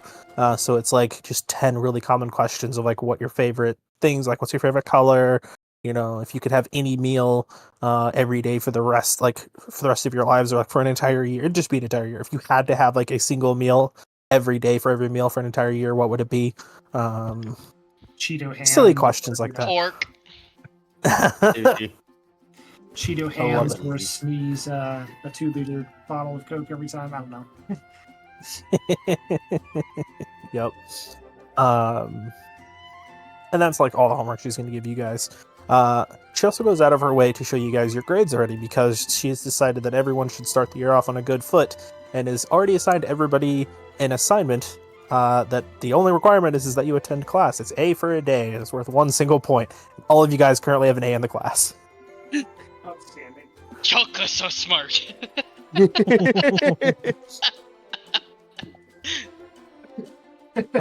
She adores the concept. She walks you guys briefly through her history. She spent 20 years out in the field as an ecology major, studying the behaviors of Grimm and of different creatures of the world. She fell in love with the sciences. It is her first love and the only love she's managed to find time for in her life, despite her best efforts. But it's okay, she's happy. Plus, it lets her spend money on sweet tea, so. God damn it, I can't romance the moth. I've already got the ice cream. Speaking of which, it's your guys' first class with Team Clematis. Cinder is an interesting individual. Oh, fuck. Very standoffish. Just kind of always seems distracted by something else.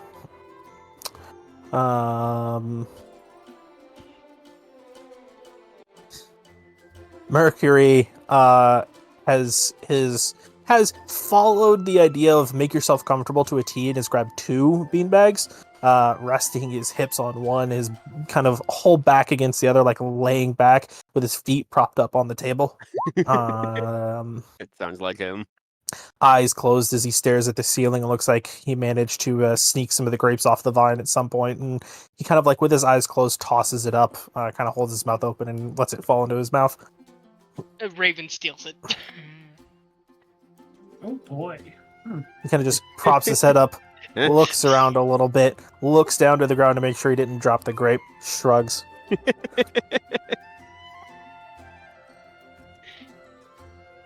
Emerald is sitting really close to Cinder and keeps leaning over to whisper something to her. Cinder just shrugs or just gives like one note answers, not even one word, just in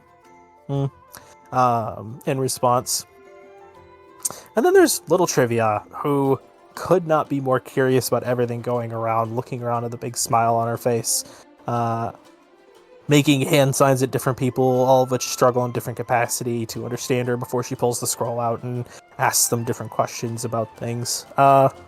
She is curious about your guys' responses to some things.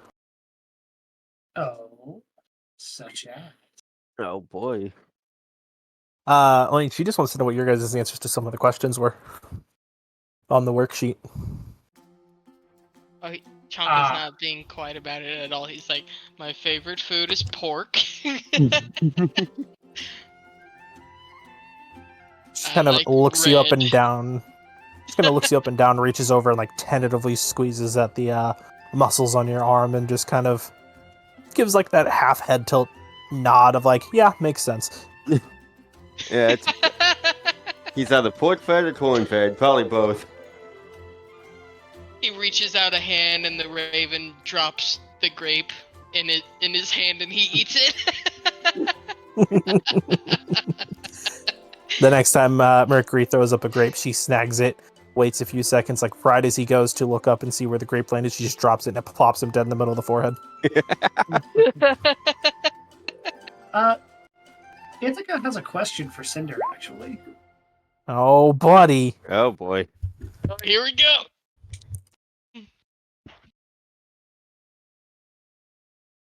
So, hey, I know you're not very interested in the class, and that's fine. But,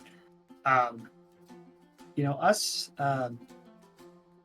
skinny hip girls got to stick together. How do you like the skirt, the uniform skirt? I haven't bought one yet, but I just want your opinion on it. She looks down at her own skirt that she's wearing with the black tights underneath. It's breathable, leaves plenty of room, and if I need to draw my weapon, it's readily available. Completely fair. Just out of curiosity, what is your weapon? I'm working with the pistol and the revolver here, but She holds a hand out and forming up off of her palm the glow of aura. Before loose dust, lowercase d, as I've specified, starts to solidify and crystallize in her palm into black obsidian, forming the likeness of a bow. might not work for my application then.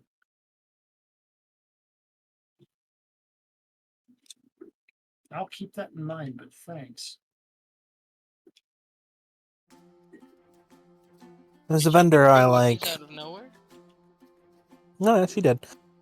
There's a vendor I like that makes modifications. She lifts her foot up, taps the heel against the table, and ejecting off of the back is a little latch that fires backwards, and a single knife is shot up. She snags it out of air with a practiced hand, giving it a twirl between her fingertips before sheathing it back in and slotting it back into place. A hidden ejectable blade ready to go on the back of her shoe.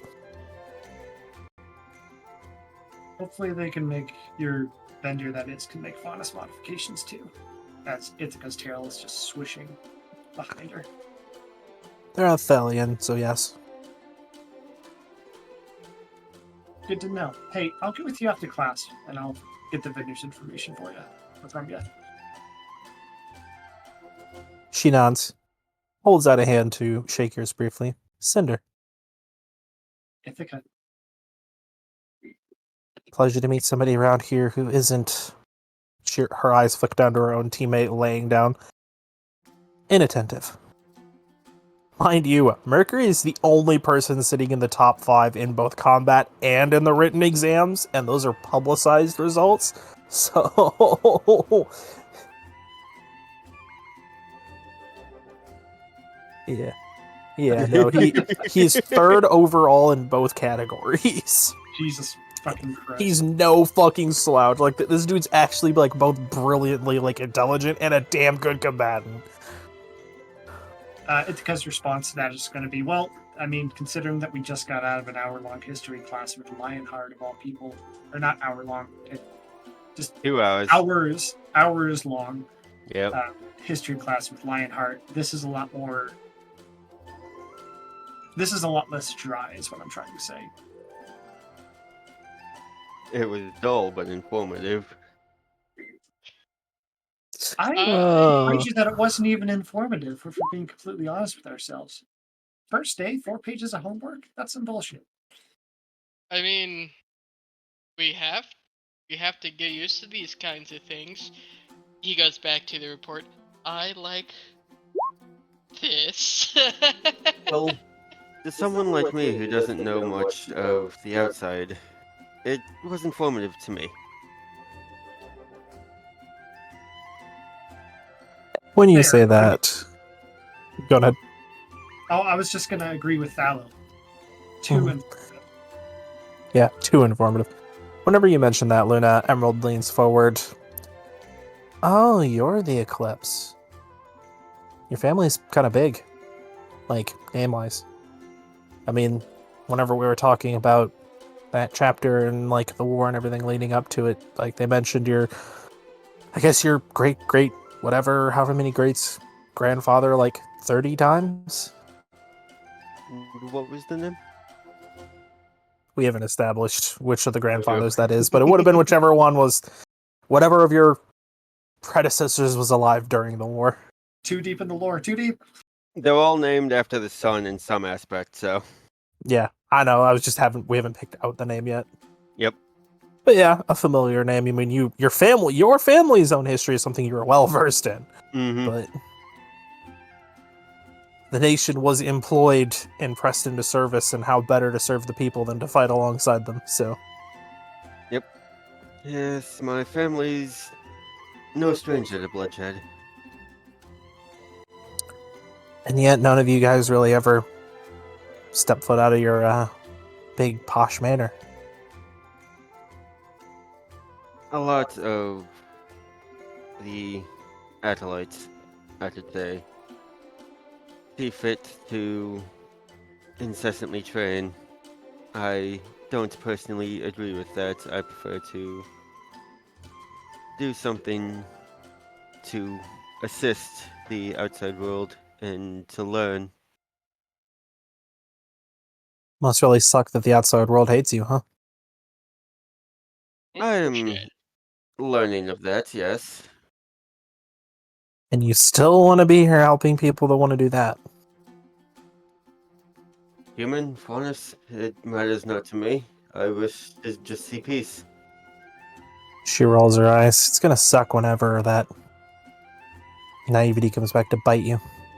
No pun intended, Not sorry. if it bites you first. Tonka, please. Don't mind him. Lunchtime. I'm aware I'm naive, but I think there's a place for that. Did you? After all, It's called the ditch. I've already been in jail once. Did you not hear what Queena just said? Oh no, morning? that was a soul meeting with you guys. No. That was just Team Solstice. That was in character to Luna. Yes. Yes, I did. Okay. Though, with what she said, I'm more interested in what she was talking about with Adam. Well, That concerns me. I mean, doing the same thing he's been doing for quite a while. Raiding Vale's dust supply. See, that's not the Adam I knew. Bullfaunus, correct?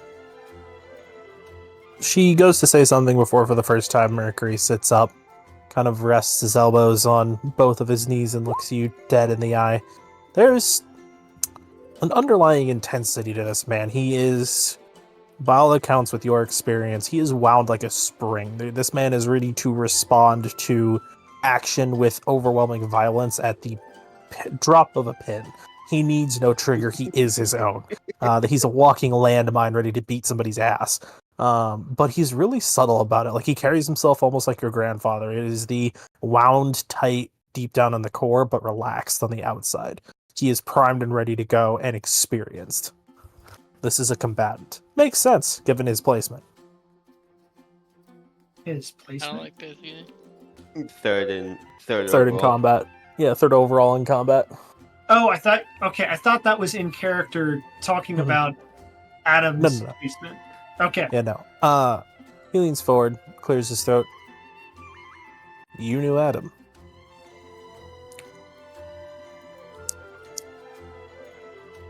When I was like 4 to maybe 8, 9. I was young, but yeah. Oh, so you knew him before all the bloodshed and all the activist movements before he became a terrorist. Say that again? Oh yeah, I mean, he's wanted in basically every kingdom for violations of human rights via the Vital Accords. He's a war criminal, more or less. Assault, murder, destruction of property, theft.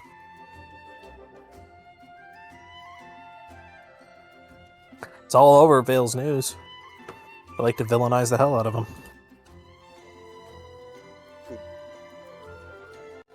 Faunus too, but we're not going to talk about that, I suppose. It's easy to latch on, especially whenever you're a general of the Fang. There's that again. The white pin. Mm-hmm. Wow, you really are shut in, huh? Listed, yes. I'm the first to leave the compound in about 8 generations. That fucking sucks. Couldn't imagine being stuck inside like that all day. In the same place. Seems oppressive. This seems like hell. I was able to muster up a good few stills, but the Fang, white Fang, what is it? They started off a long time ago as an activist group fighting for faunus rights, sitting down and protesting and taking any abuse that was handed their way, and then, well, they got punched one too many times and started punching back and started scaring people, and then more recently they've started using that fear and weaponizing it to start liberating faunus from oppression.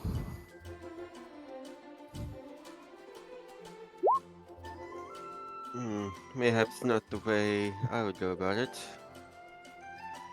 I mean, up until like the last 5 years, they really didn't cause any harm without it being kind of put upon them first. But then the younger generation came in, and well, they killed their first person, and I guess they got a taste for blood. Went into a little frenzy. He pulls out his scroll. Anything about that? He pulls out his scroll, types something in. Vital's last report on his wanted poster says he's wanted for 15 counts of premeditated murder. About 20 cases of second degree, and then about like 40 cases of manslaughter. Damn, this guy sounds terrible. Well, I mean, if you listen to Vale and Vale's news, he's the worst thing to walk the earth since the Butcher of Vital.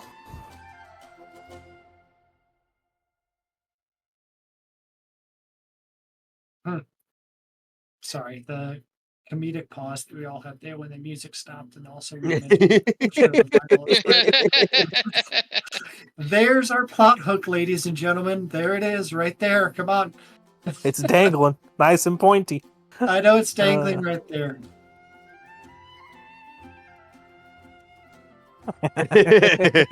So we do. Chaka's got a fucking curse that he needs to deal with. I mean, he's hanging out in Vale causing who knows what, and then if the rumors are to be believed, he's working alongside Roman Torchwick now. I mean, one criminal working with another. They've been seen raiding trains together.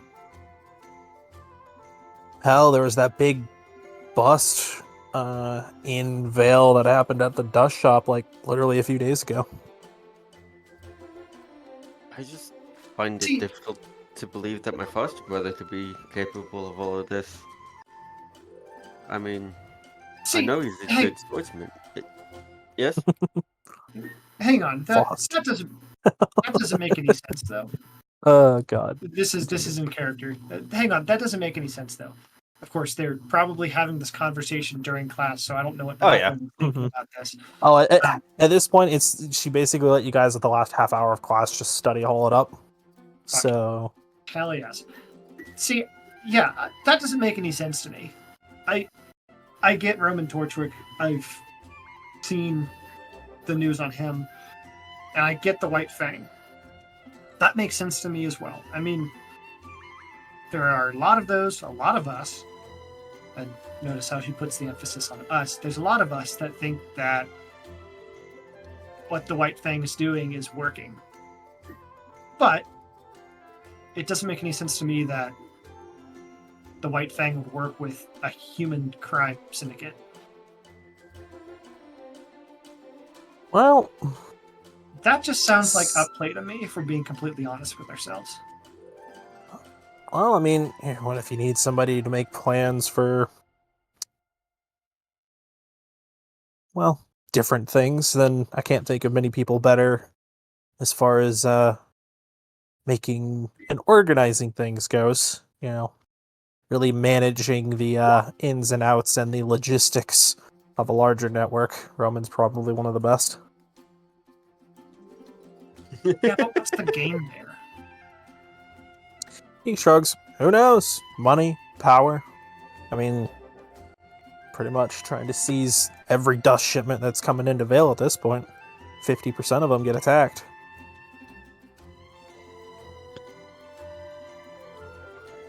And even if you consider the success rates, I mean, that's a lot of dust.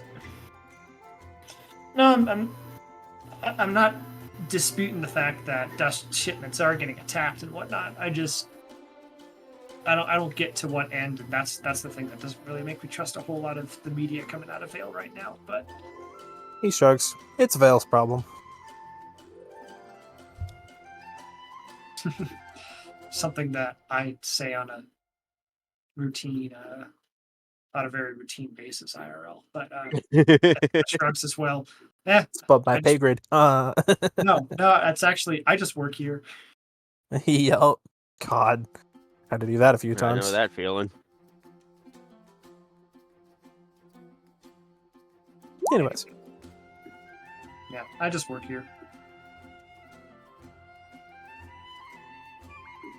That's lunchtime, isn't it? Or at least close to it.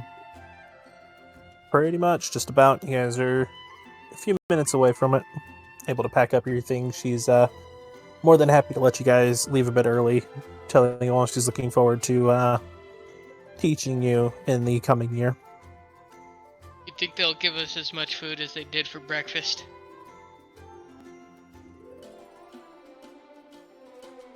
Luna currently is silent, looking very pensive.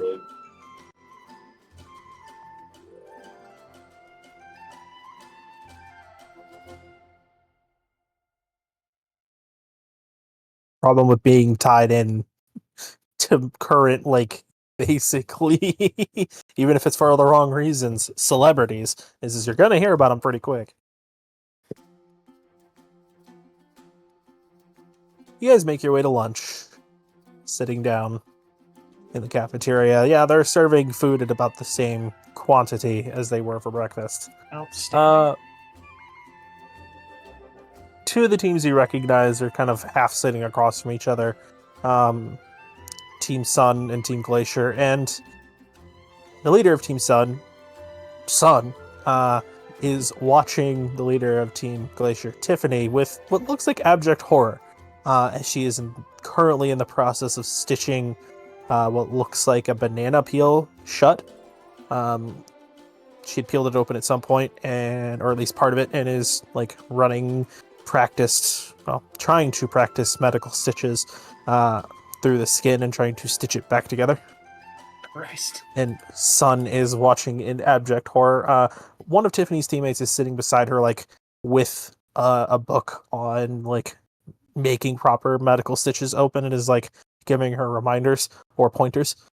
Like they're both kind of teaching, or not really teaching each other. Well, kind of. They're learning together. Yeah. Hey, look, it's the drunk man that was being pulled out from under a bush. Wait, who? That man, San, points right at the sun. And Yeah, that's his name, right? San? He kind of stops, slowly turns to look at you, and the largest member of his team, grinning ear to ear, claps him on the shoulder. Yeah, Sam. Sun slowly turns over and looks at him. Your aura won't survive what I'm about to do to your balls. I'm gonna make Scarlet jealous.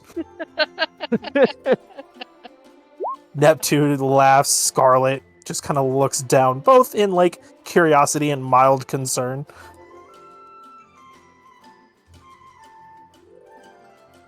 Have a San. good day, San. Walks It's by. gonna be- No. It's Sun with a U. Okay, San, you Two. have a good day. He pinches the bridge of his nose. You see Neptune pulling out his scroll. You guys get a notice update from the group chat that every single member of first year has been added into, that Sun's name has been changed to Sanyu.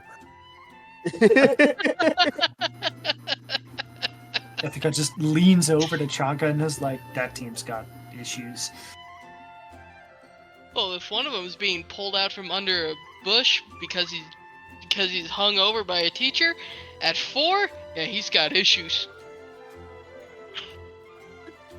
And listen, Ithaca still kind of like leaned over talking one of the Chanka. Well, I mean, if he was hung over, then I wonder what Dayfang Moonshine would do to him. I don't know. I don't want to I don't find know out. what that is, but I You want. barely get the word moonshine out, and like Sage leans back from like further down the table to kind of look your direction, clearly having picked up that you said something of interest, just too far out to hear for sure what you had said. But like clocked that you had said something like who, what, huh? This is where I wish I had Ithaca take proficiency in brewer's tools or whatever the thing is called.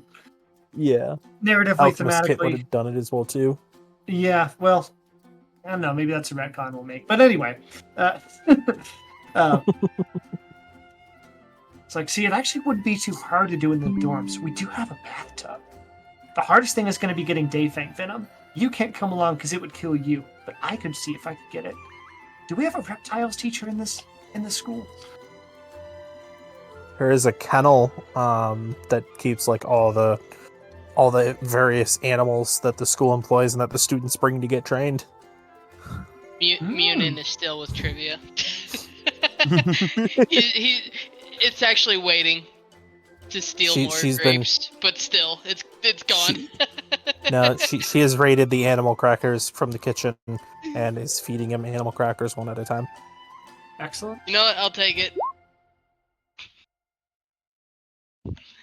Just one of his ravens is still flying above them. The other one's just gone, missing. Yup. Wait, this is to Fala. Explain what again? Dayfang Moonshine?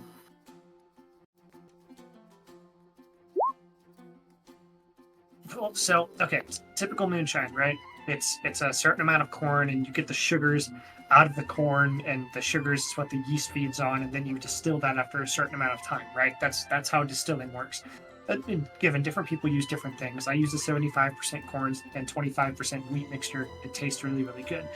But you see, day thing venom, gotta treat it right, but it has an enzyme to it, the same enzyme that scorches your neurons and makes it incredibly painful. I would know. Also, it really, really helps the yeast out, so you get a significantly higher yield. So for the similar 5-gallon batch of sour mash, you actually get like 3 gallons of yield, which is unheard of, all things said and done. I mean, out of character, I know we have an inland taipan faunus that produces venom. It produces the neurotoxin. Mimi would like to know your location.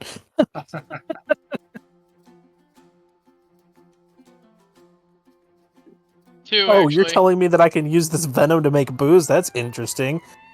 Two, actually. Taste venom. Now I make my own. Radio produces the inland taipan neurotoxin. Yep. Anyways. Maximus paralysis. Mhm. Mimi can recreate any venom that she ingests. So she's immune to venoms and poisons. So like she just imbibes some Dayfang venom, and now she can do the same thing herself, and now you just have an infinite supply. Bernie bites. So what you're Mean. saying is that when it comes to quote drinking people under the table, Ithaca and Mimi can just like gang up with each other and gang up on Team Sun and be like, "Oh yeah, this stuff, this venom," and it's like it's just a prank, everybody. bro. As Sanyu or Sun is just writhing on the ground, You. copious amounts of pain. I appreciate that Andrew took the time to change the nameplate for Sun. That is great. That is the first to me. Congratulations on making the first meme being sent to the fucking first year group chat. Sanyu Wukong. It is somebody edited Sun's license. Probably Neptune hacking into the school to edit Sun's license to change his name to Sanyu officially. In response to Thallo. Well, I mean, it's the venom itself that can kill you. So like, I mean, it's venom, right? A few drops is enough to envenomate and kill a human. It's got like a 78% mortality rate or something along those lines. And the venom can kill you, but once you use it as an enzyme to consume the sugar, it won't. I mean, the enzymes used up, not actually going to kill us. So, all we need to do is sacrifice our bathtub, and we can make a shit ton of alcohol. I mean, we could sacrifice the bathtub, or we could, find ourselves a little hooch shack somewhere in Mistral proper. I could look things up. I'll send my ravens out tonight to see if they could find anything. I love this idea. I prefer that we keep it on Mistral grounds. I mean, hell, if there's a chemistry teacher that we could, borrow some things from, we could probably make this pretty simple. Alright, Hugin and Munin, they're going to scout around tonight. We And will find a place. I want you to know that Queena would be utterly disappointed. ... That you didn't invite her into the creation process. What the fuck are you thinking? Moon? Every Ruby session. Yeah, every campaign somebody has made a still somewhere and has brewed their own alcohol. God fucking damn it. Sorry. No. It's just... It's like somebody being a dick to trees. It's just a tradition. In response to Thallo, well, I mean, Dayfang venom, it actually breaks down in the bloodstream, but it bonds with your neurons to create seething pain, while also killing you in the process via other things. I looked this up on a really important day for me.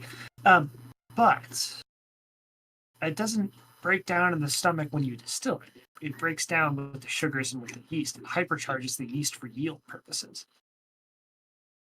It may be illegal, but it will be fun. We could sell it. Mercury just kind of laughing to himself at that whenever he walks by, and you just hear him go, mood. He has no context in this conversation. It may be illegal, but it's fun. Ha, mood. Go sniff a boot. I think I may stick to sake. But this moonshine shit sounds good. I don't know what the fuck it is, but I want some. Now, what's that supposed to mean, Thallo? I What mean, scary moment have I had today? I... I haven't had any scary moments. I've been perfectly You normal all woke up day. at 4 a.m. Normal.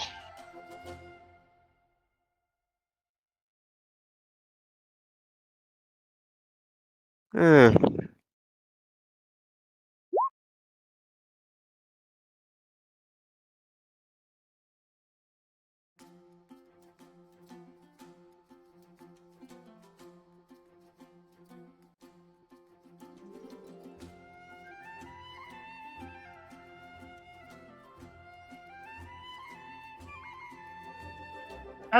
Well, as a matter of fact, I am, but that's a conversation for another time, and probably not over lunch. If we're being completely honest with ourselves.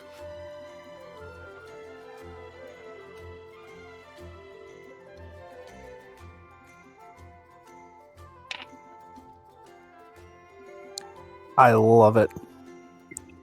Anyways, you guys get the opportunity to eat, to continue talking about various aspects of business propositions. As you guys are talking, Mercury kind of catches you like in a break. Ithaca kind of leans in, whispers at a volume where like you can pick it up. You know, if you guys are serious about that, like let me know. I've got some investors. Look at that! We got a business partner already! Awesome! And most Oh, likely boy. not. As soon as I find Munin, I'm sending him and Hugin out to go find a spot on the campus. I mean, not that I'm a God. not that I'm a law enforcement official or anything, but I'm fairly certain that the letter of that particular law actually says for personal consumption only. So what if we Me name Not that you- personally. No, Not what that if you're we a name not that you're a law enforcement official. You and Luna being the only two deputized individuals in the city. as Ithaca's badge is like hanging off like the inside of like the inside left breast pocket. It's like I'm not a cop. No, I'm not fed. Mid distilling? No, I'm not a Fed. which means You- we can get around this by calling it Personal Consumption Distilling Company. God, I You know- love it. You know what? I like this idea. Alright, team. We know how we're gonna make money this year. He's rubbing his hands together, big smile on his face. Yeah. Lamau. This is going to be an interesting time. You love us and you know it. I don't know you well enough to say that yet. You love us and you know it. Well, I know, but I am going to get to know you well enough to know that if it's a threesome or not with you. Just saying. Mark my words. By the end of this semester, I was about to ask who the other person is, and then I remembered. Well, I know it ain't me. No, it's just Eclipse. Anyways, with that, Solstice. oh yeah, Solstice. I mean, also Eclipse. I mean, yeah. It But- was her brother. Oops. Sharks eat each other in the womb routinely, so here we are. Love it. You guys finish up eating, heading to the locker rooms to go get changed, grab your weapons. Your next class up is Ebonology, the study of Grim. Your guys' class is outside, out in the snow. The backside of the backside of the school in one of the amphitheaters. Comfy. Snow reminds me of home.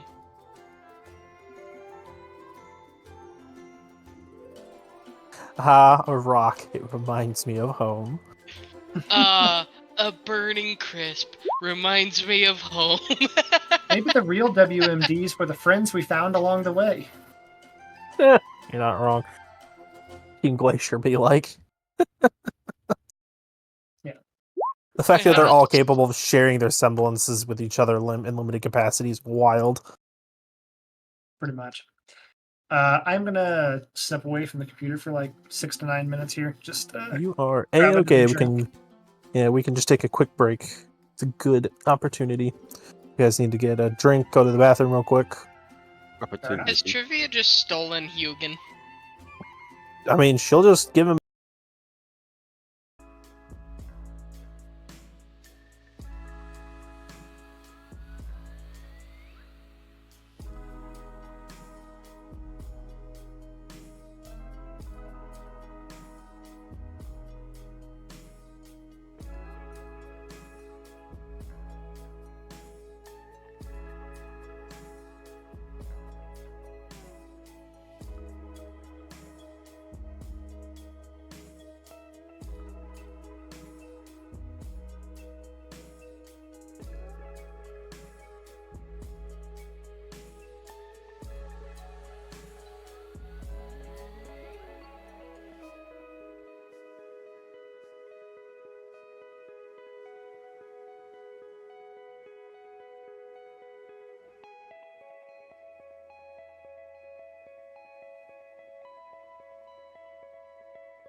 Welcome back, friends. It is time to continue the story of Solstice. Stepping into the outside amphitheater, your attention is immediately brought not to the ground itself, not to the exquisite marble composition inlaid with pieces of opal and darker slate, but curled up on the lowest level, taking up a good third of the lowest seating on the bench, is what appears to be a large alpha Beowulf. Underneath the bone plates, the body is a grayish white, threaded through with veins of blue. The one eye that opens up to stare at anybody that comes close is also a kind of dark blue. Albino Grimm are rare, exceedingly so. They are born without the desire to destroy, and therefore capable of being bonded with. This seems to be such an example. The man that stands on the ground level of the amphitheater, or at least on the lowest level, next to the Grim, occasionally reaching over to scratch at the back of its head, almost fondly, is dressed very nicely. Pressed pinstripe slacks, a vest, buttoned and festooned with brass buttons, today it's purple, a purple silk undershirt with the sleeves rolled back, a neat bowler hat with a matching purple kind of ribbon wrapped around it. He occasionally twirls a cane at his side, back and forth. His skin is on the darker side, a deep, deep tan, almost Mediterranean style, Sea and Islander style would be in this world, but does not carry any Suyan heritage on himself. With each group that comes down, he gives kind of a warm smile and looks at his watch, kind of counting down the time until the bell signals the start of class. It's up to you guys how you process that information. That's a big Grim. That is not causing any hostilities or any troubles, and that is your guys' eminology teacher, Esteban Morado, Professor Morado. Ithaca kind of leans over to whoever's closest to her and says, I thought Grim couldn't be controlled. You'd be leaning up next to probably Chonka. Sure.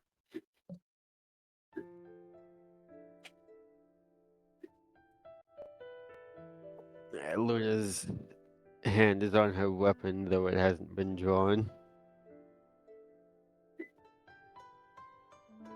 You're not the only one. Others do watch it tentatively, almost hesitantly.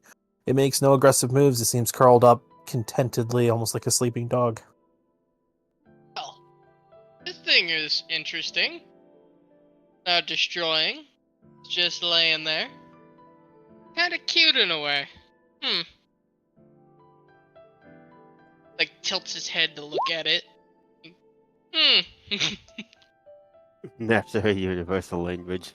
That is true. I don't think Ithaca would ever like reach for a weapon or anything, but I think that's more born out of confidence for like, okay, clearly there's a point to be made here, and also, her draw's pretty fucking fast, so some of that might just be false confidence. Mm-hmm. I think we have two of the fastest draws on this team, other than Tiffany. Yeah. Tiffany's not built for speed draws. She's built for accuracy. Saren would be the next fastest, if not tied for you guys. Orion. Orion's up there too.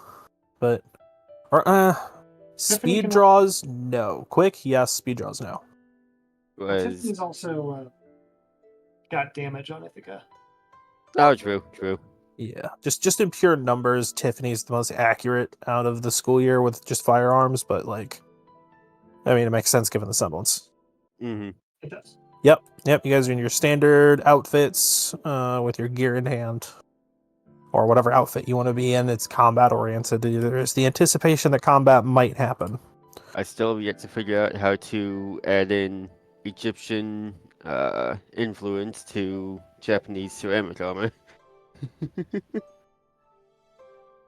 a few ways I can think of it, but not something I can do simply at the moment. Yeah, exactly. Anyways, That's what Luna's Chunka in. back in his gear reveals his big old scar again. mhm. His big old chest. And yeah, he's got a big old scar on his stomach where he was impaled. Oh no, I've been I've been impaled. impaled. Yeah, True. Ithaca's, I mean, she's wearing spurs, wearing the hat, wearing all the normal stuff. On belt. With a very special looking belt buckle. Mhm. As soon as the bell rings, the professor smiles, reaches into his pocket and grabs what looks like a small red ball about the size of his palm. He bounces it off the back edge of the amphitheater, normally designed to kind of redirect sound back. It squeaks faintly on impact with both the ground and the wall itself, and the noticeable kind of lift of the large Grimm's ear. One eye opens, the movement is tracked, watching the ball bounce a few times before he spins around and tosses it. It arcs past you guys up towards the top steps, and the Grim that had been lying down, that had been relaxed and curled up, bolts upright instantly. And with unsurprising speed given its size, this thing, even on four legs, towers a little over 10 foot. If it was standing at its full height, it would be damn near 2 stories. Bounds up the steps, gaping, huge, bounding leaps, carrying it up several rows per bound, just leaping over all of you to chase after the ball as it arcs past you guys. Well, that is a big boy. Look at that. A Grim that plays fetch. You can hear the chuckle of your teacher down at the base level. Yes, and I must correct you. He points to you, Chanka. She is indeed quite large, although small for her overall species and size, but most of her form is diminished at the moment since we're not in the high rise. Like the high rise is? He nods. That is Lucille, the world's only albino ebon Grim. My bonded partner. My semblance allows me to connect with her.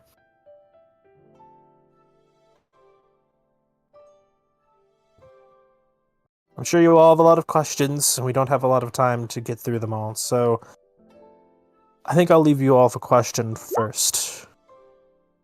What makes something a Grim? Well, I mean, to start off, they're inimical to human life, and faunus life for that matter.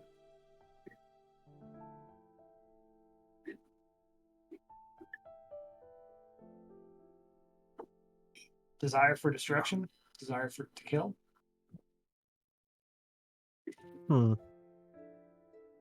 There are variants of Grim, usually possession types, that don't seek to kill their host. They do seek to cripple them in differing ways, usually to shut down the psyche and turn them into good seed beds. There are, in the tropics, certain possession type ghosts that look to possess a corpse after it's been formed. And as you've just seen, albino Grim, though rare, are born without the desire to destroy.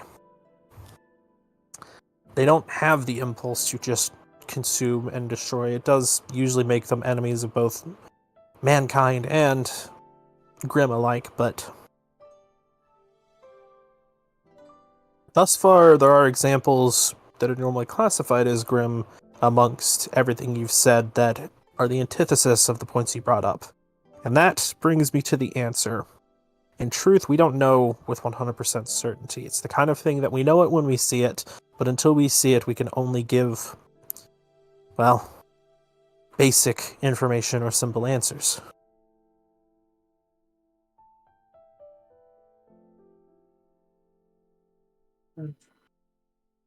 Ithaca pauses as if in thought. Just, this isn't something that she's seen before. The second question... Go ahead. Oh, No, go ahead. I was just saying, like, she hasn't had any experience with possession type Grim. Ow. He holds up 2 fingers. The second question I have for you, one that has a more definitive answer and one that I anticipate some of you should be able to respond to with ease. Why is it so difficult to study Grimm? Their forms are ephemeral. They don't stay after slain. Correct answer number 1. Upon being slain, there is no way to dissect a Grimm with conventional methodologies or present understanding. We know that they have biology. We know that they have mechanisms that determine their form and their function. But they simply fade upon being slain, which means they have to be studied alive, which generically means, well, it is difficult to maintain them.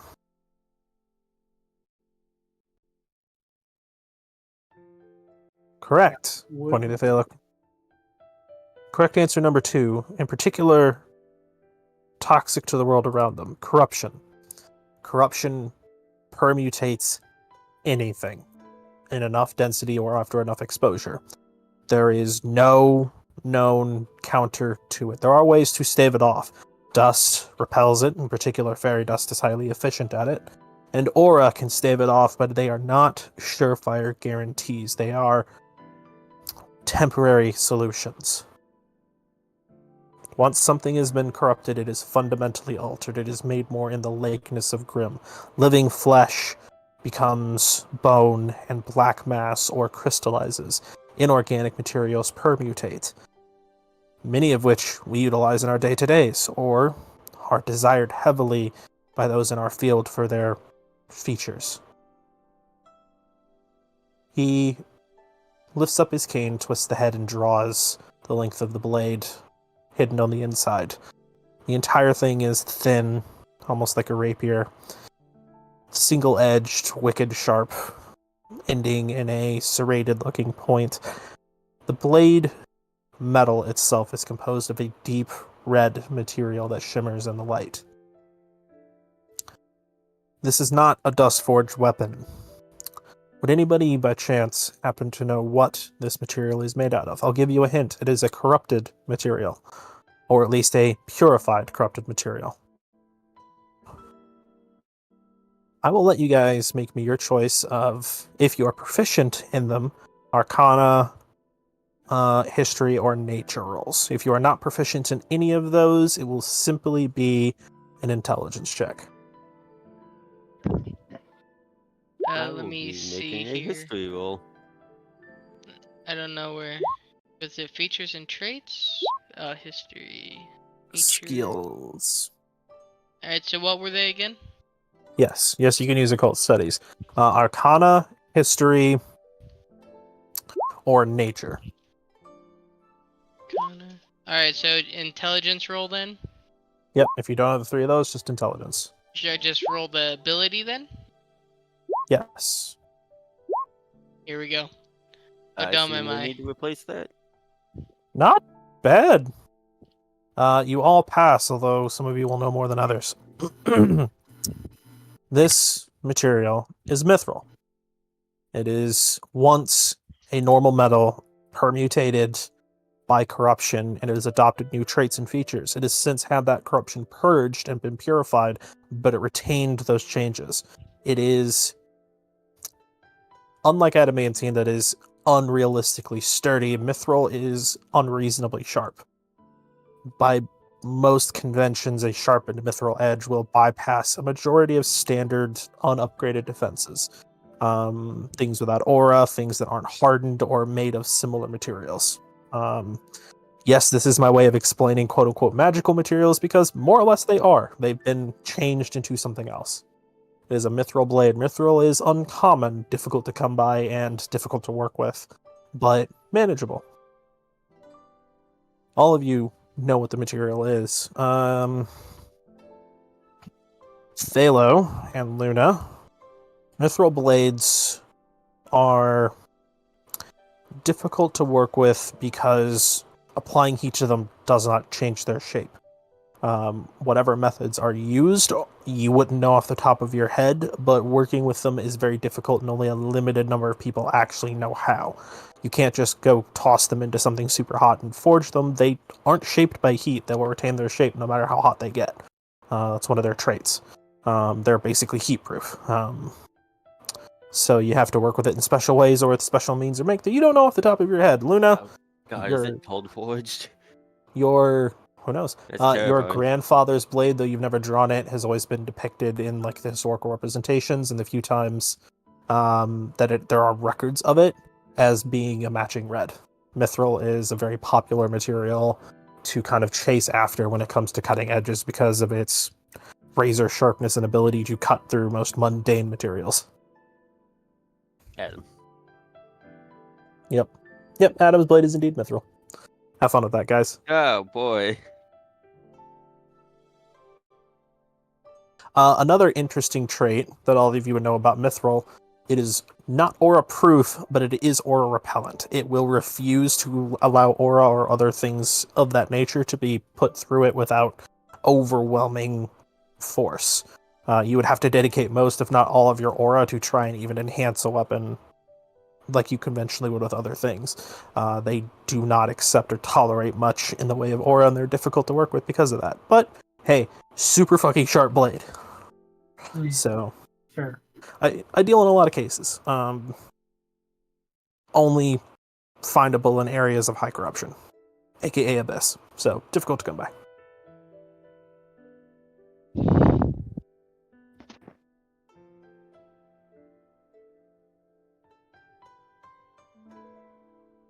Anybody have an answer?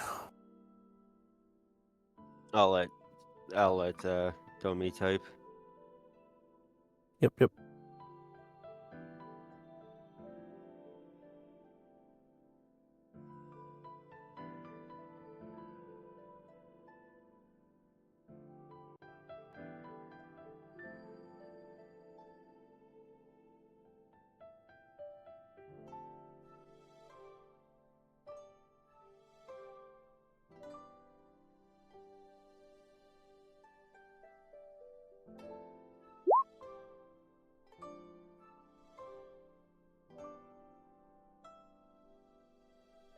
Mm-hmm.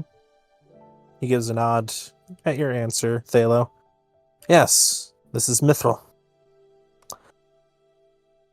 Yes, I believe that's the same material my grandfather uses in his blade, though I know not how it's forged. The few that know those secrets keep them close. Athelios has mastered the craft and has not decided to inform the rest of the world at large how they've done it. Others have figured it out, but well, they keep the secret close, and most have taken it to the grave. Archimedes is laughing in binaric. Mhm. He reaches back, lifts up a small cage, cracking it open, and lifts up a very small grim. It curls itself into a ball immediately. The entire outside is plated in hefty bone. This, normally, you would find deep underground. This little friend. Nasty little bugger, they like to dig, they like to burrow, and they're really proficient at it. They usually cause corruption to seep and follow in their wake as it follows Grim around and they produce it in small amounts themselves. He sets it down on the desk in front of him, brings his blade up, and snaps it down. The sparks of it connecting with the bone are noticeable. It doesn't go deep. And this is a common Grim. Another problem, each one is different, each one is unique. Advanced specimens are capable of mutation. Understanding Grim is an ongoing and ever-present study. Something that all of you will be doing once you graduate for the rest of your lives every time you come across them. Even the enemies that you're used to seeing will find ways to catch you by surprise. As a Grim grows older, they're able to control their impulse and their need to destroy. They're able to apply more of their intelligence forward. There are Grim that are older than all of us, that are smarter than any of us could ever hope to be. There are Grim that are massive, that wield powers and abilities that are unusual. There are special classifications of Grimm who wield frightening reality-bending abilities. And as hunters, your job will be to know how to identify your foe quickly, study it for weaknesses, and exploit them in extermination.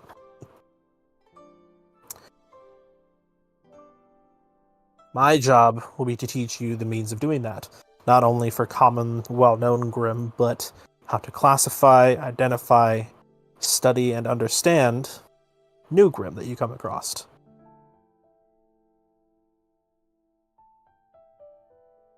Perhaps you might have heard tale of a creature believed to be mythical or near extinct at this point, hunted aggressively by all the kingdoms because of the danger it posed. It's known as the Creep. It is a rare type of Grimm. Perhaps you've heard the tall tales, the horror stories of villages being taken over by it. Anyone? I won't make you guys roll. Yes, all of you have heard stories of it in some capacity at some point in your life. They possess people without aura and are capable of manipulating their base level intelligence. They basically take over the person and their mind and their memories once they've possessed them. And they'll weaponize that against other hunters. They will remind the hunter that, you know, the person that they're inside isn't dead, and that if you take action against somebody without aura, you're just going to kill them. The Grimm doesn't care. The Grim thrives off of it. Mm-hmm. And causing that negativity to grow and build not only attracts other Grimm, but gives it the opportunity to propagate itself. See, Ethica's internal dialogue here is like, well, that's not our fault, though. That's the Grimm. That's the enemy. Mhm. That's Exactly. This is the way. The way. This The is the way. way. I can confirm with you that not only was it real, but whenever I was in your guys' place nearly 20 years ago, whenever I was learning, I had the unfortunate experience of facing one in combat. And had I not been able to employ my understanding of Grimm to study it, to see how it functioned, an entire village would have died and there would have been nothing I could have done about it. These skills can and will help you. That should be obvious. So not only are you going to learn how to fight in combat class, but that is a specialization in pure theoretical and physical ability. This is where we will get experience fighting Grimm. He brings his fingers up to his mouth, tucks them into his lips, and lets loose a shrill whistle. The heavy bounding footfalls of Lucille's approach give all the warning as she leaps, covering the entire distance of the amphitheater from top to ground level, or at least the lowest level, smashing into the desk, flattening it into pieces and splinters all over the place, the claws scraping against stone and leaving deep gouges behind as she kind of uses the friction to slow herself down and stop her momentum.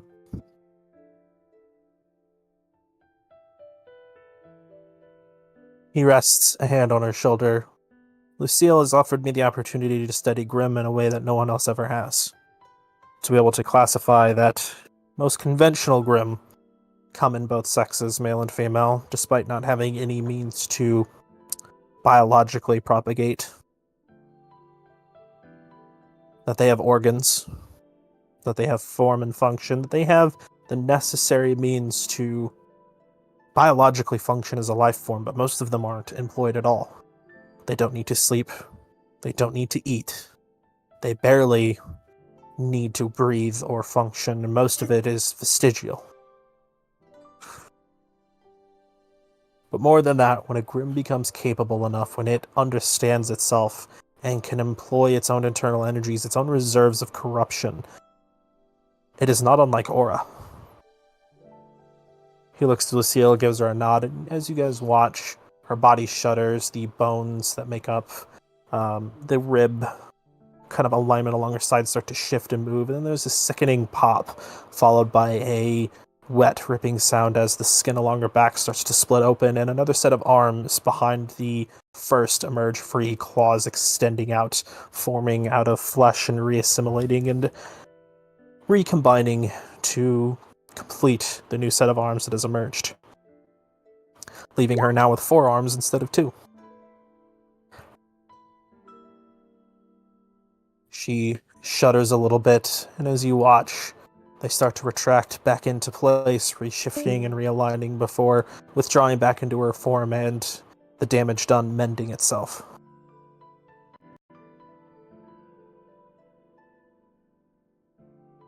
Corruption heals Grimm, and when a Grimm learns to employ their own internal corruption, they don't function that far differently from us, but they don't care about their bodies. They can push themselves to new limits, new levels, and new forms.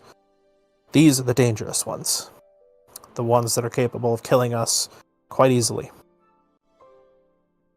I don't have to underline the gravitas when it comes to dealing with entities like this, and I pray in your lifetimes you never have to.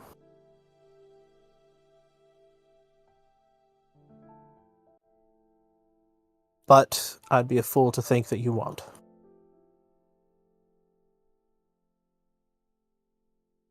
So I'm going to have you all come down and give your best attempts. Anything that you throw at Lucia won't matter. She'll be able to manage through it, no matter how severe you think you can hit, no matter how hard or how much impact. Give me your best. Your best means of exterminating her as she stands here now, to the best of your knowledge, to the best of your abilities. He looks around the class. Do we have any volunteers for the first chance? Chaga, you're one of the first ones bolting upright. Funny enough, joining you and kind of like sitting up a little bit and raising up a hand is Mercury. But you're a bit more attentive. He beckons you down. Luna would have been probably third or fourth. You get to stand in front of a Beowulf that, by all accounts, is twice your physical size. Hugin and Munin come down from their ledge and land on his shoulders. Show me your best. He nods, and Lucille sits back, looking to you, kind of bracing herself for possible impact. Alright, let me open up my character sheet. I get to choose an attack, right? Just tell me how you do it. We don't even have to worry about that. Alright. Tell me how you exterminate a Grimm built like a Alpha Beowulf twice your size. Alright. Oh. Hugin and Munin immediately take off from his shoulders and go for the eyes. While, Chonka pulls out his axes. And he heads left to go to take out its legs. Well, at least one of the legs. Firing his hand axe's slug rounds at it. Because it's a shotgun too. Mm-hmm. And he would try to bring it down. So that's how he would start. Practiced motions, and surprisingly effective. Lucille doesn't put up much of a fight. You brought her down. What do you intend on doing? Hugin would fly upwards. And he would teleport to Hugin. And, like, falling, he would fall down. Like, coming down, going for an execution with both axes, like, ready to swing down. With the momentum from falling. You cleave deep. She brings up an arm to try and intercept. You pass through that. You bite deep into the neck. And with your weight and momentum, you pass right through, severing head from body. She goes slack for just a moment as her head starts to disintegrate into ash before tendrils of black from within her own form, laced with blue, and kind of the intense wave of corruption starts to solidify, and bit by bit the head reassembles itself. Impressive work. Not bad. Definitely effective given something that size. Efficient. capable of biting through defenses, and a fantastic execution for the finish. By all accounts, even with a good level of control, that should have been enough to just kill her outright, but her head and arm have already reformed.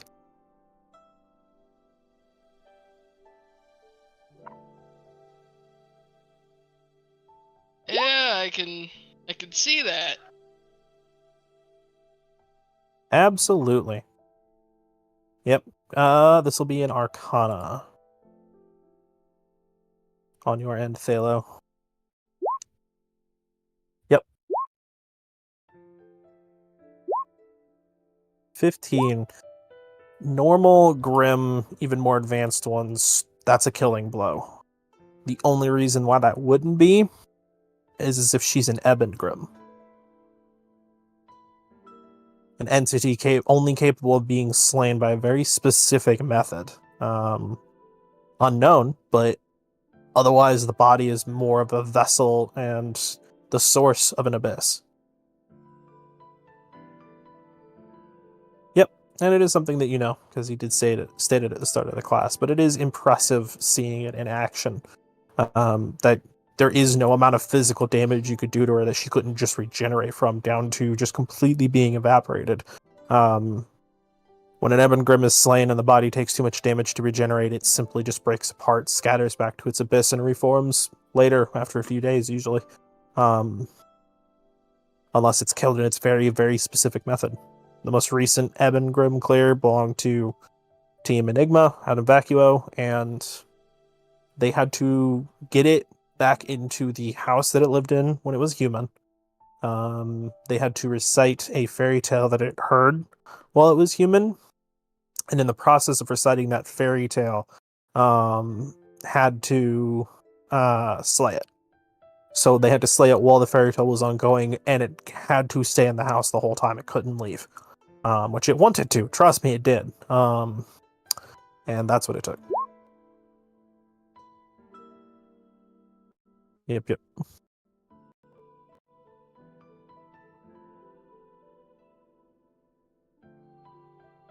Well, is that all you needed me to do, or? He gives a nod. I wanted to see what you're all capable of, to see what needs to be worked on. He spins his axes and puts them back in the loops on his belt. His ravens swirl around him for a little bit before landing on his shoulders, and he heads back to his team. Given his confidence in things, he has every belief that nothing you guys are capable of is going to bring her down in full, so probably.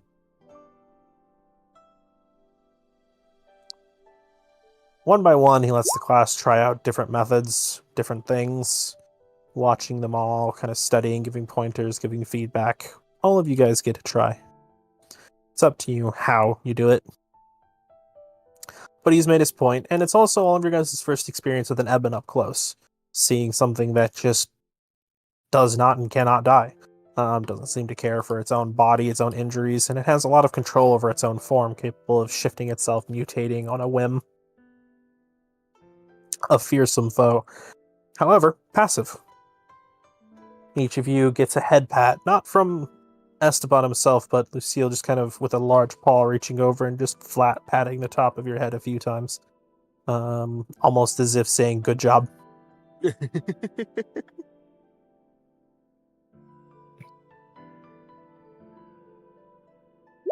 Unlike a lot of other Grimm, there is no malice radiating off of her. There's mild curiosity, there's intrigue, there's intelligence behind the eyes. She's studying each of you, she's listening, she understands what you say. She can't communicate back with you, but it's still interesting to see in action. Yep, Lucille. The Ebon Grimm of the High-Rise Abyss. The world's only albino Ebon Grimm, the only time you guys will get a peaceful interaction with one. Enjoy it while you can. And when you can, she means well. A gentle soul. Seems even Grimm can have them too. Chanka smirks at Mercury as he walks by as well. Mercury makes no outwards response or outwards expression, simply just giving you a confirming nod of like, nice. Trivia gives you a thumbs up. Thumbs up. She doubles up her thumbs. Makes it like just brings her other hand up to give you a second thumbs up. Chaka can't be 2 thumbs up, damn it. With that, as you guys are trying out different things against her, he does ask you guys questions about the types of Grim that you know, about the things you understand, about what you understand about Grim. And more often than not, whenever you have answers, he follows it up with, like, how do you know that? Why is it that way? Why do Grim break apart whenever they're destroyed? Why are Grim drawn to negative emotion? A lot of questions that are downright impossible to answer because there is no present answer. But he wants to know your guys' take on it, your theories, your thoughts. He prods you back with a lot of questions in kind, playing a little bit of devil's advocate, or just asking you thought-provoking questions the entire class, just trying to stimulate your means of studying and thinking.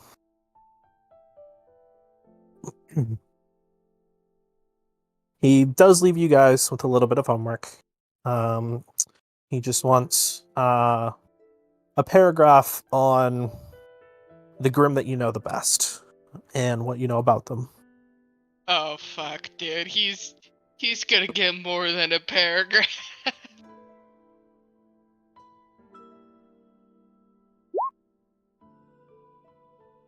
Oh, he's Yeah, gonna that's learn. doable.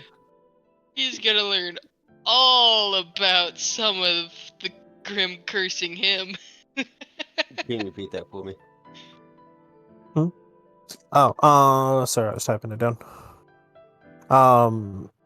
He just wants a paragraph next week on your guys's Grim that you know the best, or at least that you feel you know the best, and like details on it. Just, hey, what's a Grim that you know, and what do you know about it?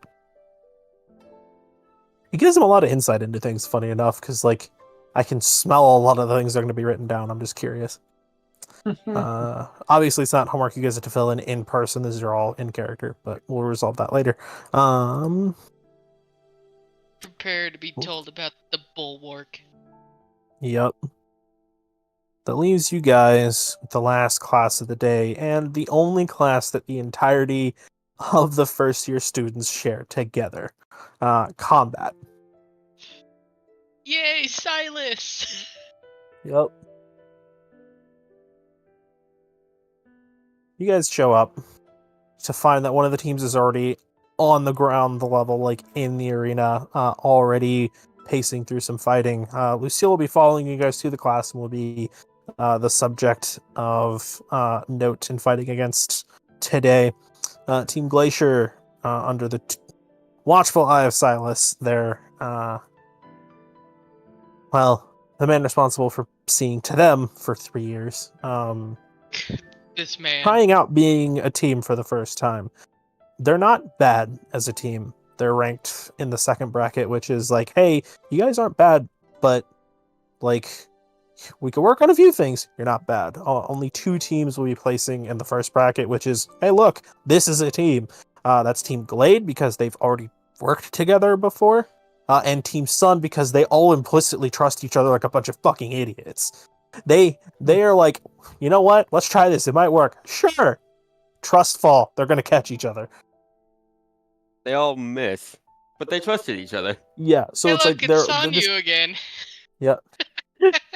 He like winces, and that causes him to get smacked into the side of the wall by Lucille.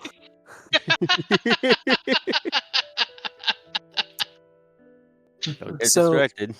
I'm gonna ask you guys the same question. We're gonna go from the bottom to the top this time. I'm gonna ask you guys the same question I asked Team Glacier. I want to know one thing that you are good at in your team-based scenario, and one thing that you are bad at. One thing that you need to work on. We're gonna start from the bottom with Luna. What's one thing that Luna is good at in a new team-based structure that she's unfamiliar with, and what's one thing she's bad at? He's good at striking openings, but due to her solitary training, she's bad at communicating when she's going for said openings. The Siren problem. Oh yeah, I can absolutely create openings and exploit them, but I'm so used to doing it by myself that I just do it. That is literally the same thing Siren had going on. I love it. I will let you type yours up, Thalo, but it is one thing you're good at, one thing you're bad at. Trilka, one thing you're good at in a team and one thing you're bad at. He's definitely good at trusting his team and watching their back, but He's also impulsive. he's also impulsive and likes charging headlong into the worst situations with no regard. Excellent. It initiating, maybe a little too forwardly, too aggressively, and throwing off the team's tempo of kind of how the team is organized, structured around you, getting into problematic positions, especially for the likes of Ithaca, because like she has to be cognizant of targets behind her, or at least behind her intended target, because over penetration's a thing, and like if you get in the wrong spot, then she just risks shooting you as well. Oh, he would take it. Yeah, but like you want to avoid that in combat usually. He'd scream harder. Friendly fire isn't. Yep. And last but certainly not least, Ithaca. What's one thing you're good at and one thing you are not good at in a team-based scenario like this? Your guys' first time working together as an actual team in combat. Oh, I mean, Well, at least of the spoken ones, I'll read out Thalos as soon as it's typed up. yeah, I think. I think Ithaca still has a lot to learn on like team management and like strengths and weaknesses of the team itself. Obviously, it's not something that she's worked with a whole lot, but I think she sees some potential in herself as like, oh, like the battlefield seems slower to me compared to like some other like time dilation is absolutely a thing, and being able to. I think she's kind of afraid to take huge crucial hits because that's her. That's kind of what that's her MO is range. But I think maybe the one or two times that Lucille actually gets hit in R, and it's just like immediately Aura's back up. He's like, oh, I could probably play a little bit more frontline than my team needs, and I don't have to depend on them to take hits for me. The thing that she's good at is just rounds on target. Like if you need Your shots are consistent.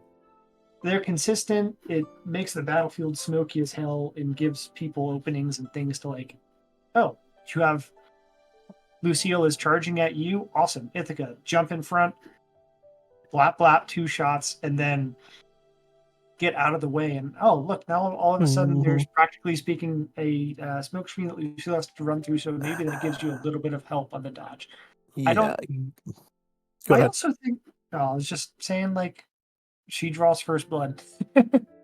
So, the other thing that I think intrinsically you would struggle with, just because you might not be used to it, your shots are consistent and that does help, but all 3 of your teammates want to be in this thing's face, want to be forward, want to, like, it's a good thing for Thalo, who wants to be there to protect the other 2 members of the team, but, like, it also means you do have to slow down. Like, you can't just pull the trigger immediately, because more often than not, your teammates are going to be in the way. Which does make things seem even slower to you, because it's like, shit, like I have to reposition, or like I have to be more careful with my shot. So you can't just dump the rounds like you would want to. It forces you to slow down, and that in and of itself might be like messing with your own internal timing and like what you're used to fighting on your own. And it's something that the other 3 have to acclimate to as well, because they're all going to get in each other's way. It doesn't matter how good you are. It's something that I ran into with Glacier, between like Carmine bumping into Saren, and things like that. It's like, it's your guys' first time fighting together. You're going to get in each other's way. You're going to bump into each other, but how you recover off of that is part of it. And like, you guys get to get matched into the second bracket, kind of on the low end of it. But it's like, hey, you guys aren't half bad together. We need to work on some things. We need to get you experience fighting alongside each other. You know, you guys have some things that need to be worked on. Thalo needs some stopping power, or could utilize it. Yeah, juggling between each other. Not Thalo just out taking everybody's hits and just being depleted in no time at all. But like, you know, tactically taking hits, cycling, and letting, you know, pacing yourself so that you're not exploiting openings immediately that like maybe a teammate might be better suited for, or the timing of like Chonka makes an opening because goddamn if he's not going to be good at that, being able to teleport like he can, that like you can exploit and just figuring out that timing back and forth. Like, yeah, you guys are probably capable. The way I see a team 2 or a tier 2 team is Team Ruby. Like, you guys are pretty good together. You're capable of working together and coming up with a plan, but you're not used to doing it. You have to learn the timing. And you're used to fighting like independently of each other, which they all did until Ruby came together and said, "All right, guys, like let's do this plan," which is By good. saying names. Yep. The other team that's close to you guys is obviously Clematis. More that like Emerald and Mercury are just perfectly in sync with each other. Completely flawless. Like they have fought together before. And it shows. Cinder is slow in her placement, so she's often not in the best of positions and is just picking distant shots. Trivia is bouncing in between the three of them and preferring to stay up close, so joining Mercury in that and getting openings. She can blend in with the team, but there's just some asynchronization and some mistimings that just comes from like not fighting alongside people before. But like, especially between like Emerald and Mercury, the synergy is really high, like noticeably high. Also, the team has a heavy over-reliance on Mercury as a heavy hitter. Because like the three of them can hit, but they aren't stopping power hit. They're just kind of openings and small cuts, and then Mercury comes along and drops like a monster uppercut, upper kick, and cracks bone under the force of his impacts. And it's like, there's your stopping power. It's in his fucking legs. Gun legs go Bert. Yeah, I mean, Glacier's right there next to you guys, and River Glass would probably be the same. Of like, hey, you guys can work together as a team, but you need some experience. Both instructors walk you guys through some team exercises to work with each other, and then they're going to walk you guys through the basics of hand-to-hand combat, because that is something that most everybody needs. Either you're going to specialize in it, and you could use the refinement, or it's useful. Grim gets in your face, and you need to displace it to the side or buy yourself some space. Knock that bitch's kneecaps out, or throw it over your shoulder if it's lunging at you. Good things to know. They buy you space. They buy you opportunity, and it's something that all of you are going to have to work on. You, particularly Luna, you need a ranged weapon. You need some kind of response to something fighting at a distance or to follow up on a teammate that's afar. Like, yes, Chonka can buy you some space, but he might not always be available, might not always be there. Thalo can't just be diving in front of every hit. Obviously, it would be nice. Like, it's nice to have the shield there at all times, but there would be times where you're either just going to be too split to do that, or like your team might be diverting, or you might be trying to protect too much at once. So it is just managing that. They will recommend learning aura sense so that you can feel out not only your own aura, but your allies around you, so that you can kind of judge and make those calls when necessary. Because sometimes just letting an ally who's at a high aura total take a hit so you can reserve yourself and your resources to protect people who are lower is unfortunately just a necessity.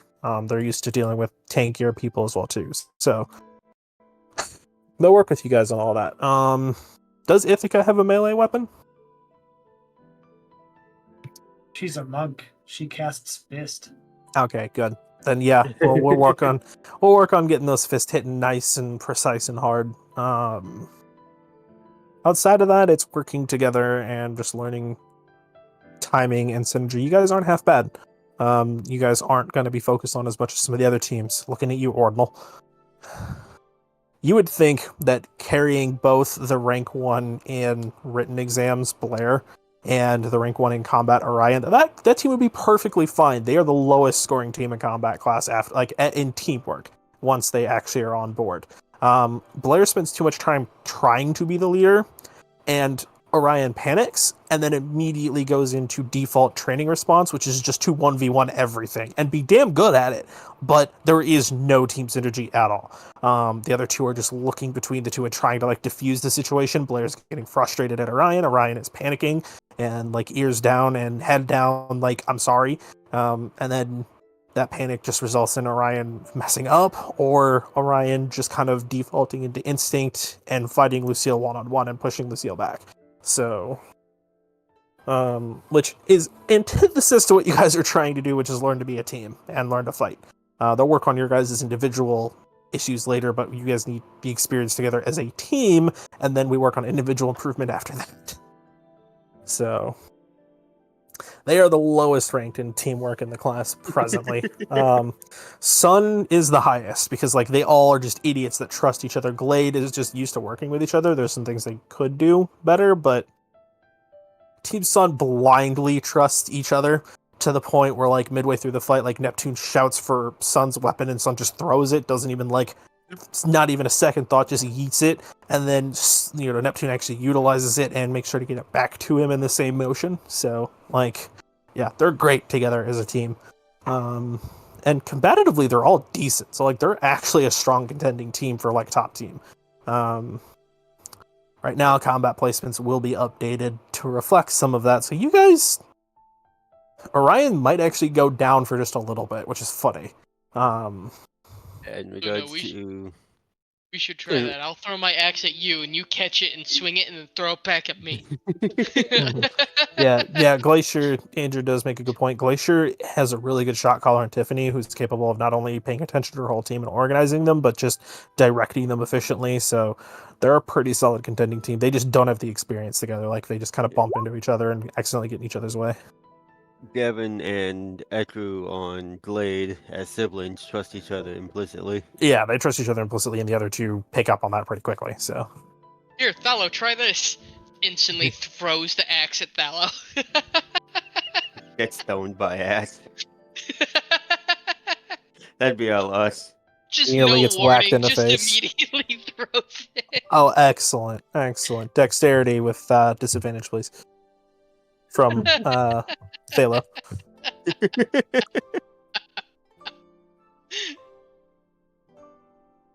Thallo goes, tossing me a gun doesn't hurt. Okay. Just a dexterity check with disadvantage. We'll see if it hurts. Oh. Literally, like, turning to look at Chanka. I mean, tossing me a gun doesn't hurt. Literally, like, doesn't even get the sentence all the way out and is clocked in the side of the head by said gun. Turns out it does hurt. Not much, but it's like, ow.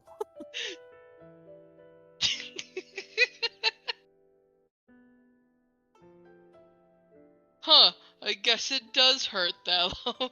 My bad. I thought you were ready.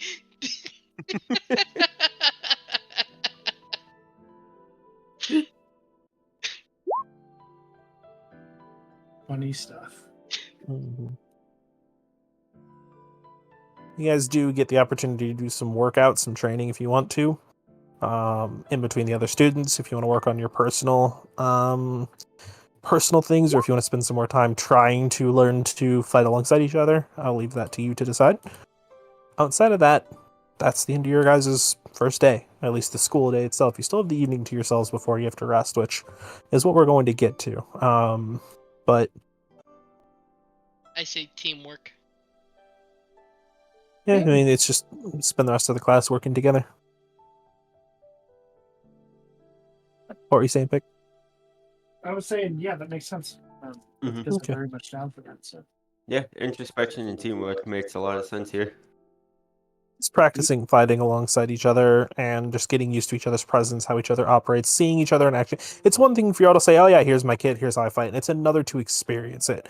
It's one thing for Thalo to say, yeah, I prefer to be up front, and Chunk to be like, oh yeah, me too. And then like the difference is night and day. Because Thalo wants to be in front, but Thalo wants to be in front of the incoming attacks. Chonka wants to be in front of the enemy's face to beat the shit out of them. And then Luna wants to be very precise. Yeah.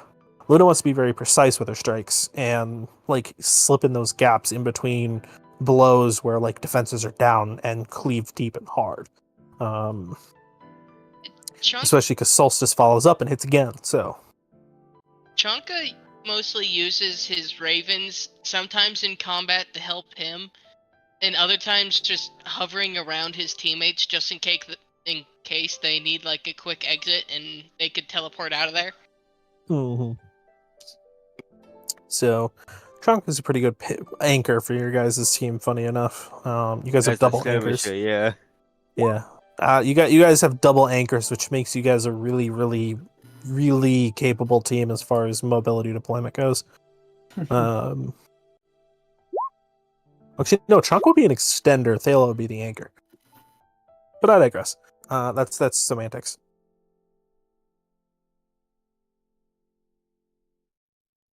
Anyways, hell yeah, it's good to see Thalo use the breath as part of the combat. You guys finish up class, you get to put your weapons away, you get to go get yourselves cleaned up. You have the evening to yourselves before you get some rest. Dinner you have to sort out on your own. If you want to go into town and do that, or get some of the stuff from the vending machines here at the school.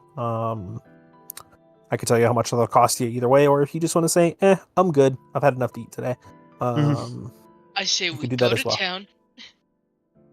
Let's go to town, eat a nice restaurant, a celebration for our first actual night as a team. Last night doesn't count. That was just us getting to know each other first. This is our time as a team. Well, the thing is, the nice restaurants probably won't accept funness. Who said going to the nice ones? It's always the other ones that are fun. Holes in the wall, huh? Exactly. Good old hole in the wall places that we gotta go to. Ithaca's just like, well, it wouldn't be against it. I mean, it'd be nice to get some food that we don't Same, get. Thalo. Sounds like you guys are gonna try and go poke around town for somewhere nice. That's what Ithaca's pushing forward, at least. Like, she's not one for indecision, so that works. All right. And also, yeah, Thala's got a good point. Groceries would be good. Groceries on the way back. One of Doable. Chonka's ravens stays behind in at the dorm room, so they could teleport back, just in case they need to escape authorities or something. Just in case they need to escape authorities. Okay. Because the authorities. I love it. The easiest place to get food that just doesn't seem to care about you guys, or at least Faunus in general, are just the various food stands along the main road, along the various main roads. At this time of night, the daytime glass lanterns are being swapped back out for the paper ones as the sun has started to set. Best place to look for food is on the northern end of the city, the Peridot district, which is the old lakefront. Brings you guys up along the shoreline of Lake Matsu, the frozen lake. There's a lot of ice fishers kind of finishing up their day out there. A lot of people further out on ice skates, skating around, a bunch of kids running around on the shore, kind of getting in the last little bit of energy out for the day, and grabbing up snowballs, pelting each other with them. Of course. Good food. Kind of a gentle warmth, the opportunity to sit down at some of the benches and look at the passing by actions of the city, the people. One of the more populated parts of the city as well, too. Seeing people come and go. People watching is always fun. Just for a moment, you get to bask in one of the things you're here to protect. Someday, somehow. One of the things you're fighting for. People. It's just kind of somber sometimes. Ithaca's. That's, of course, in character. Mm-hmm. We're really not any different from half of these people, and yet that half, not all of them, but a lot of them, kind of don't want us around. I care not how they think of me. I'll protect them. I'll protect them anyway. That's No. something I was hoping to change, and I'm thinking after school, and I'm thinking of joining Marshall Ray. Sheriff Ray? Mm-hmm. He was the one who helped me when I got, well, arrested my first day in Mistral.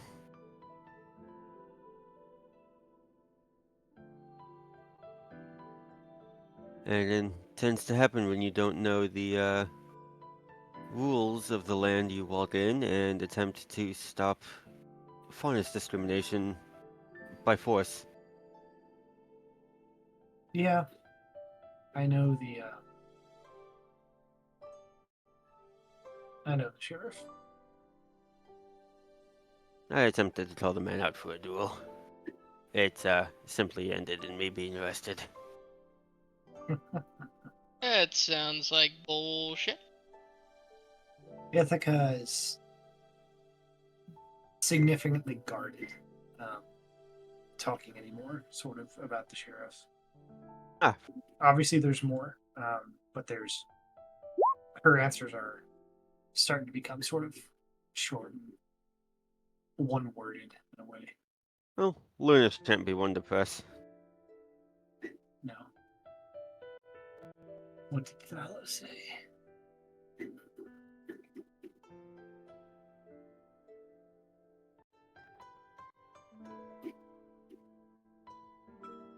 The big boy.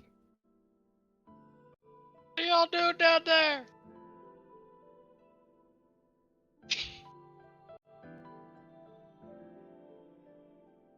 I'm on the lamppost. Can't stop me.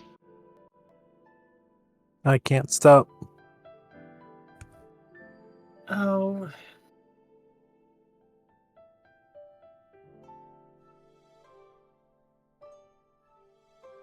I guess in response to Thalo, Ithaca's just like, but see, that's the problem.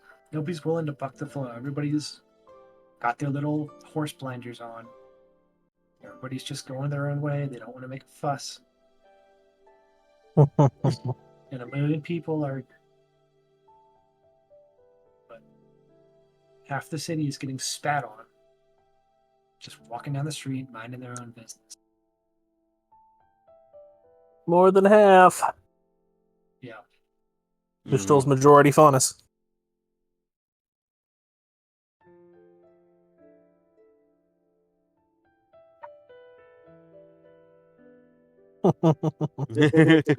No, more like more like the arcologies are well packed and hidden under the city just out of sight. Because nothing says dystopian treatment of your people like packing them by the millions underground.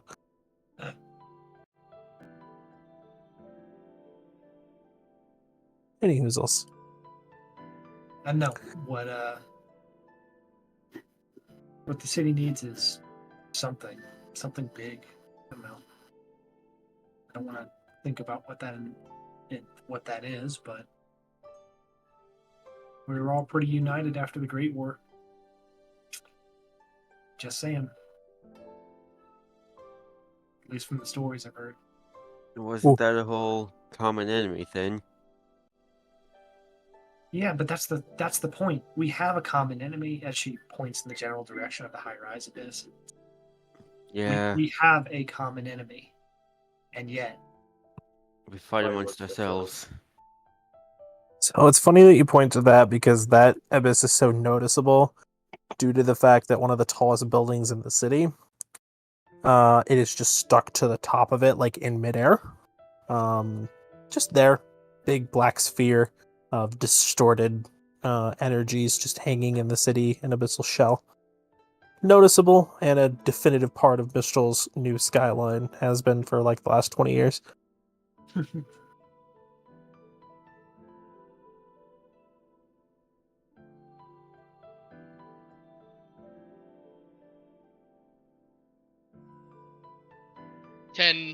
Tenling says we're the one that destroyed that. That means you killed Lucille. yeah. $10 say we don't destroy that.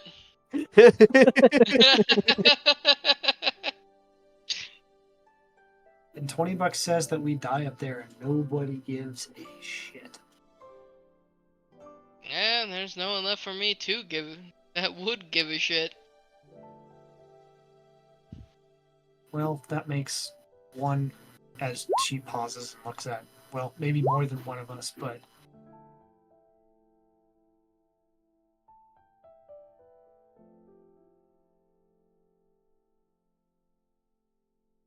Maybe. that's why I like to hit the town. There's nothing that a nice swift punch in the face won't solve. Did you just threaten me? Not You wanna you. go? Let's go find some people to punch. Not you, but if I ever get called a pussycat ever again. Who the fuck called you that? I need more than 2 hands.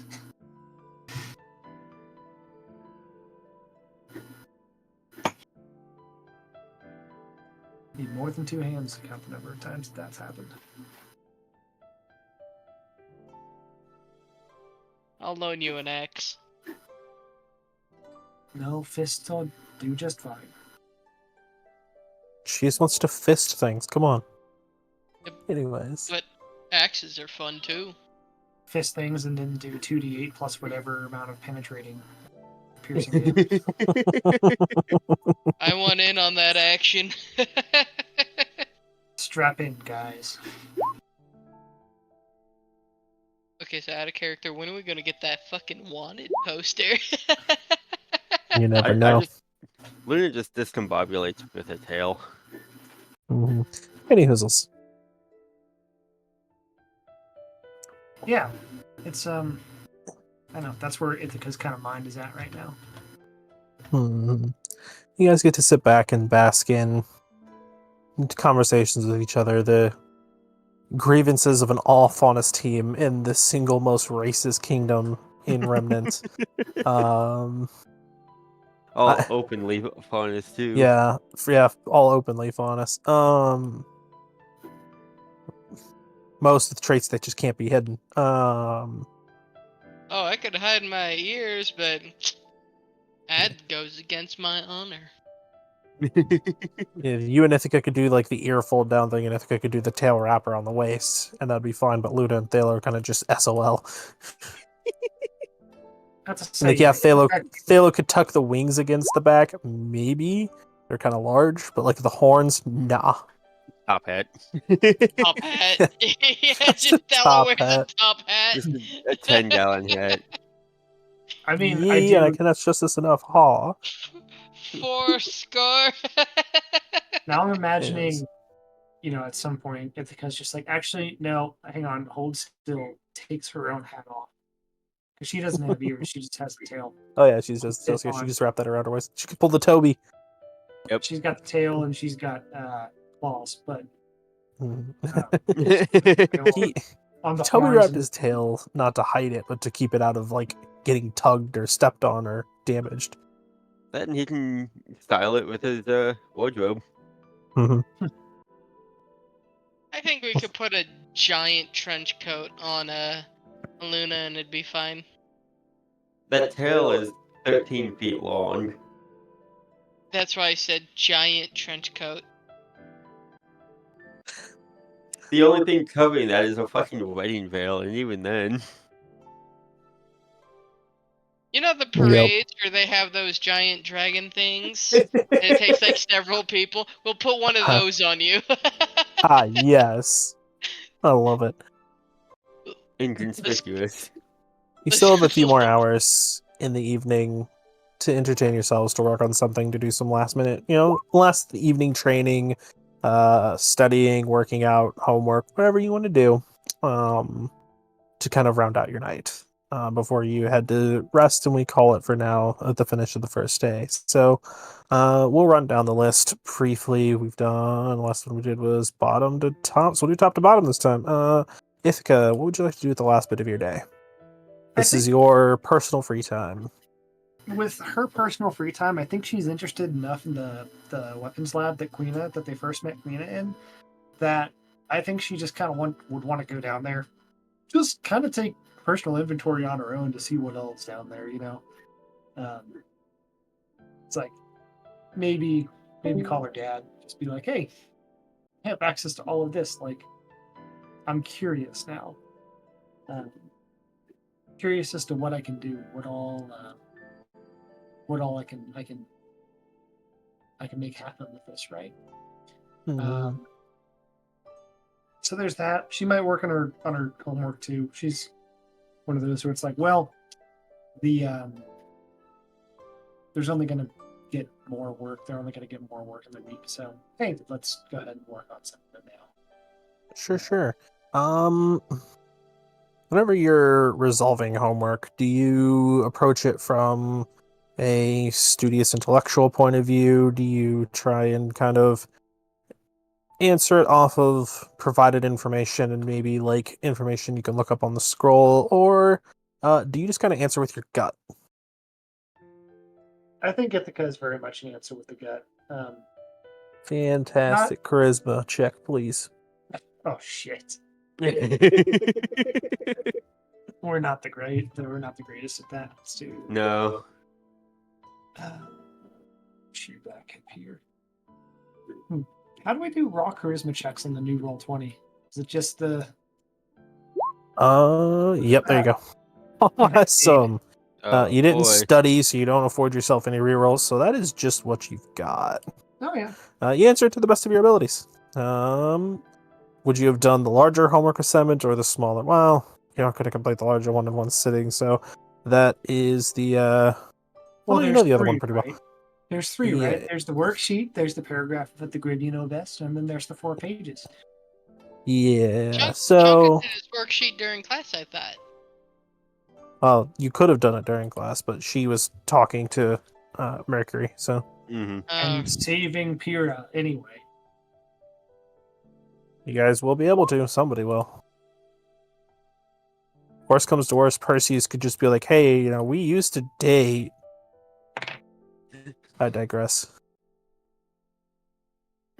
Yeah, you kind of fill in the worksheet to the best of your abilities, going to shorthand some of the answers. They're really generic, and it's hard to kind of expound on them outside of some basics. Like, it's fun to explore the ideas, but it's like, the answers are still pretty short form.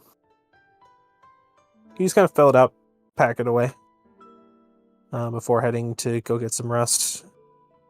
Chanka, what are you doing with your evening time? Yugen and Munin are going to scout a cool distillery location, but he's going to do his homework. Which one you working on? So I guess I didn't do the worksheet during class. So. Oh, you did. You did. Oh, okay. You did. Ithaca spent time talking to Mercury and Cinder.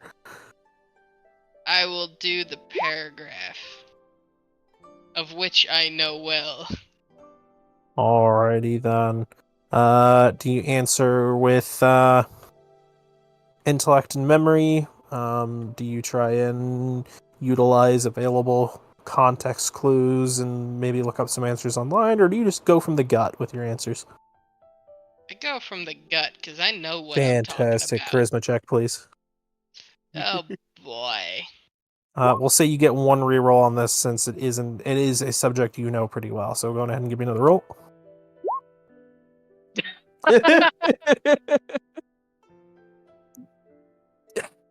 You start kind of in the back of your mind, not really reliving the memories, but recalling a lot of the memories and the sensations, and it gets a little hard to write about it because you just start feeling a lot of those emotions coming back up, and you have to take the time to steady yourself.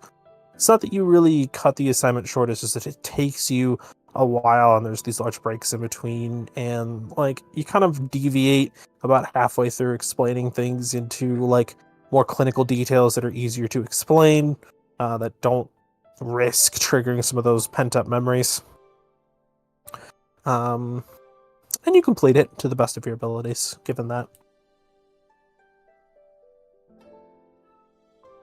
Excellent. Thela, I'll let you type yours up about what you're doing with your time. Luna? Luna would be doing her homework. probably the little get to know you sheet. Do you answer with intellect and study? Do you try and read context clues and maybe look up information when necessary, or do you just answer from the gut?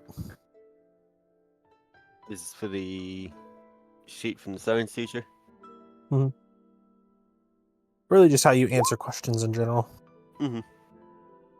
She generally relies on her memory pretty well. Intellect and memory. All right, intelligence, please.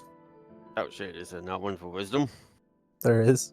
Context clues and looking the answers up when Okay. necessary. Oh shit, okay. I mean, not everyone's going to play into their strengths all the time. Like, it's just what you do in character. Oh, Ithaca never does. All right, not bad. You're not used to answering a lot of questions like these. You're used to answering either your grandfather's intentional philosophical questions or the blunt, short answer ones that are meant to make you think. This is like a lot of theoretical stuff of really, it's cutesy little, maybe younger grade school things, but still not things you're used to. So it's like, what would I bring to an island if I could only bring 5 things and had to survive a year on my own? Makes you actually stop and think. You do complete it to the best of your abilities.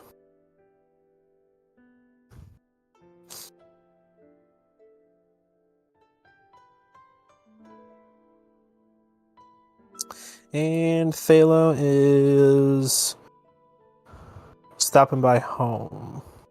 Oh, okay. Checking in with family. Spending some time there.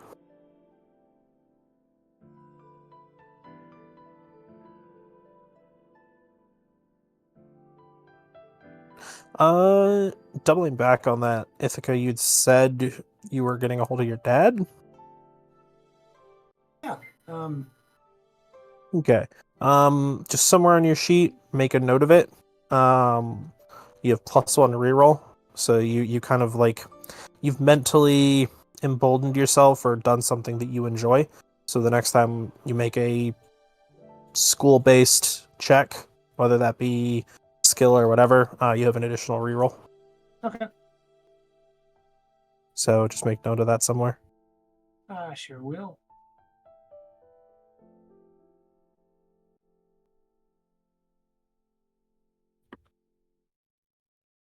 You guys out here doing your homework.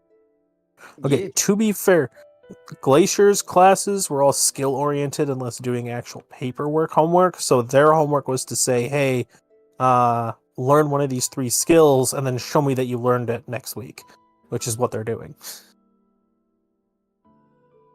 So they're on the skill gain system, whereas you guys are on the standard paperwork system. I love it. And Chunk is looking for a distillery in his free time. Yep. We're doing Multitasking. this. I think I'll put that one on a clock. What? Just make a note somewhere on your sheet. You have we'll say it's an 8 segment clock. You're at 1 of 8. For what? Finding a distillery. Just call it an event clock for me. I'll know what it means. It's not that you'll find the spot, you will find something. You're out and about exploring and doing things, so at least the birds are. We'll see what you Event find whenever you fill out the clock, but clock. yep, you're at 1 of 8. So every time you send them out looking, you'll fill in another segment on that clock. So do I just send him out looking like every day when we're not doing a session, or I don't know how this is gonna work. We are literally going day to day in session, so there will never be a downtime thing. So it's just while we're doing stuff throughout doing sessions, you just say, hey, I'm sending one of the birds off, or hey, I'm sending both of the birds off to go look right now. They're not in the scene presently. They're just off looking, and we'll just fill out another segment of that clock, and then whenever you fill them all out, something big air quotes on that one will happen. We don't know for sure yet. We'll let that resolve itself when it happens. But So we got 7 more sessions? you have 7 more times of sending the birds out. So you decide when you do that. So if I want to send one out tomorrow, I'll just DM you. Yeah. Well, we'll get to tomorrow in session. Yeah. Well, this is day 1. Next. Yeah. And however many days we cover in a given session will just be up to you guys and what happens. But we will do every single day. We're not going to skip any days. We're not going to say, hey, we're going to go every single day. And whenever we get to events is when we get to events. Once you guys are comfortable with the system, I expect days will be done a little bit quicker. We'll probably get through a handful of them per session, if not a week at a time. But like, we aren't going to say, hey, weekly resets, whatever. No. That's going to happen in real time in session. So like, we're never going to lose track of days or skip time or anything like that. Like, it's all going to be accounted for. Make sense? Yep. Okay. So yeah, you just, whenever you want to send them out while we're in session, you just say, hey, I'm sending them out. It means you want to have access to them whenever you're doing something, but like, it's like, hey, I'm sending them out to go look. Okay. And then you'll mark another segment on the clock, and whenever that clock is full, you let me know and we'll see what comes of it. Also, I got 2 thumbs up from Neo, so the Neo route has begun. +1 friendship. Go on ahead and pick which assignment you're doing.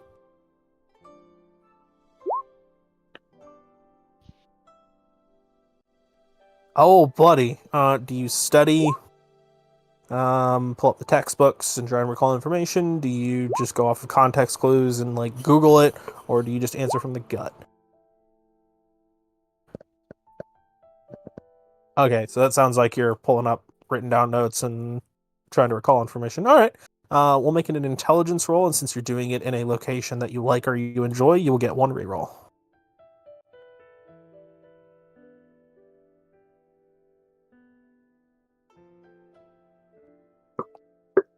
So I guess just roll with advantage. Yep. Well, yeah, that's just part of it. But So I'm glad I got Sanyu in today. hell yeah.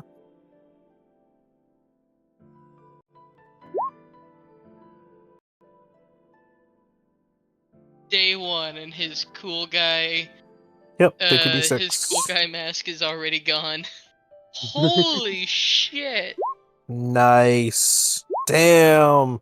There you fucking go. That's not half bad. Your fucking standing's going up. Let's go. Yeah, you write a fantastic little bit of assignment. You managed to surprisingly over a couple of hours knock the whole thing out in just in 1 sitting. It's done and dusted. You can mark that off of your completed assignments. And then yeah, you are good to go. If you are tracking your assignment somewhere, just put a little asterisk by it.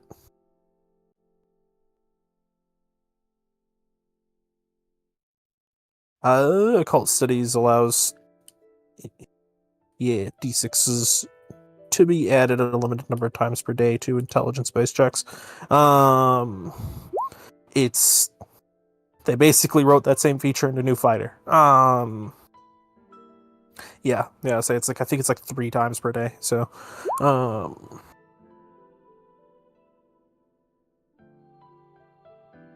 yeah, it's theoretically possible.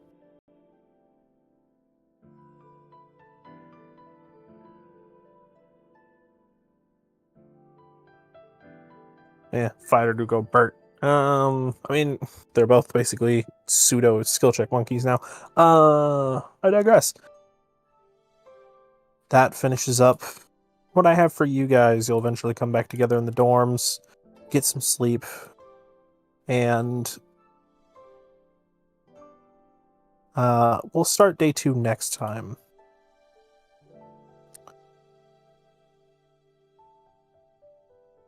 So that's all I have for now. Andrew, if you want to count us out, and then we can do our usual wrap-up stuff.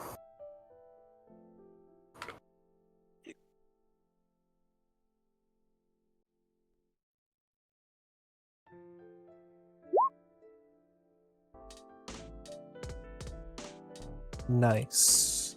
Well,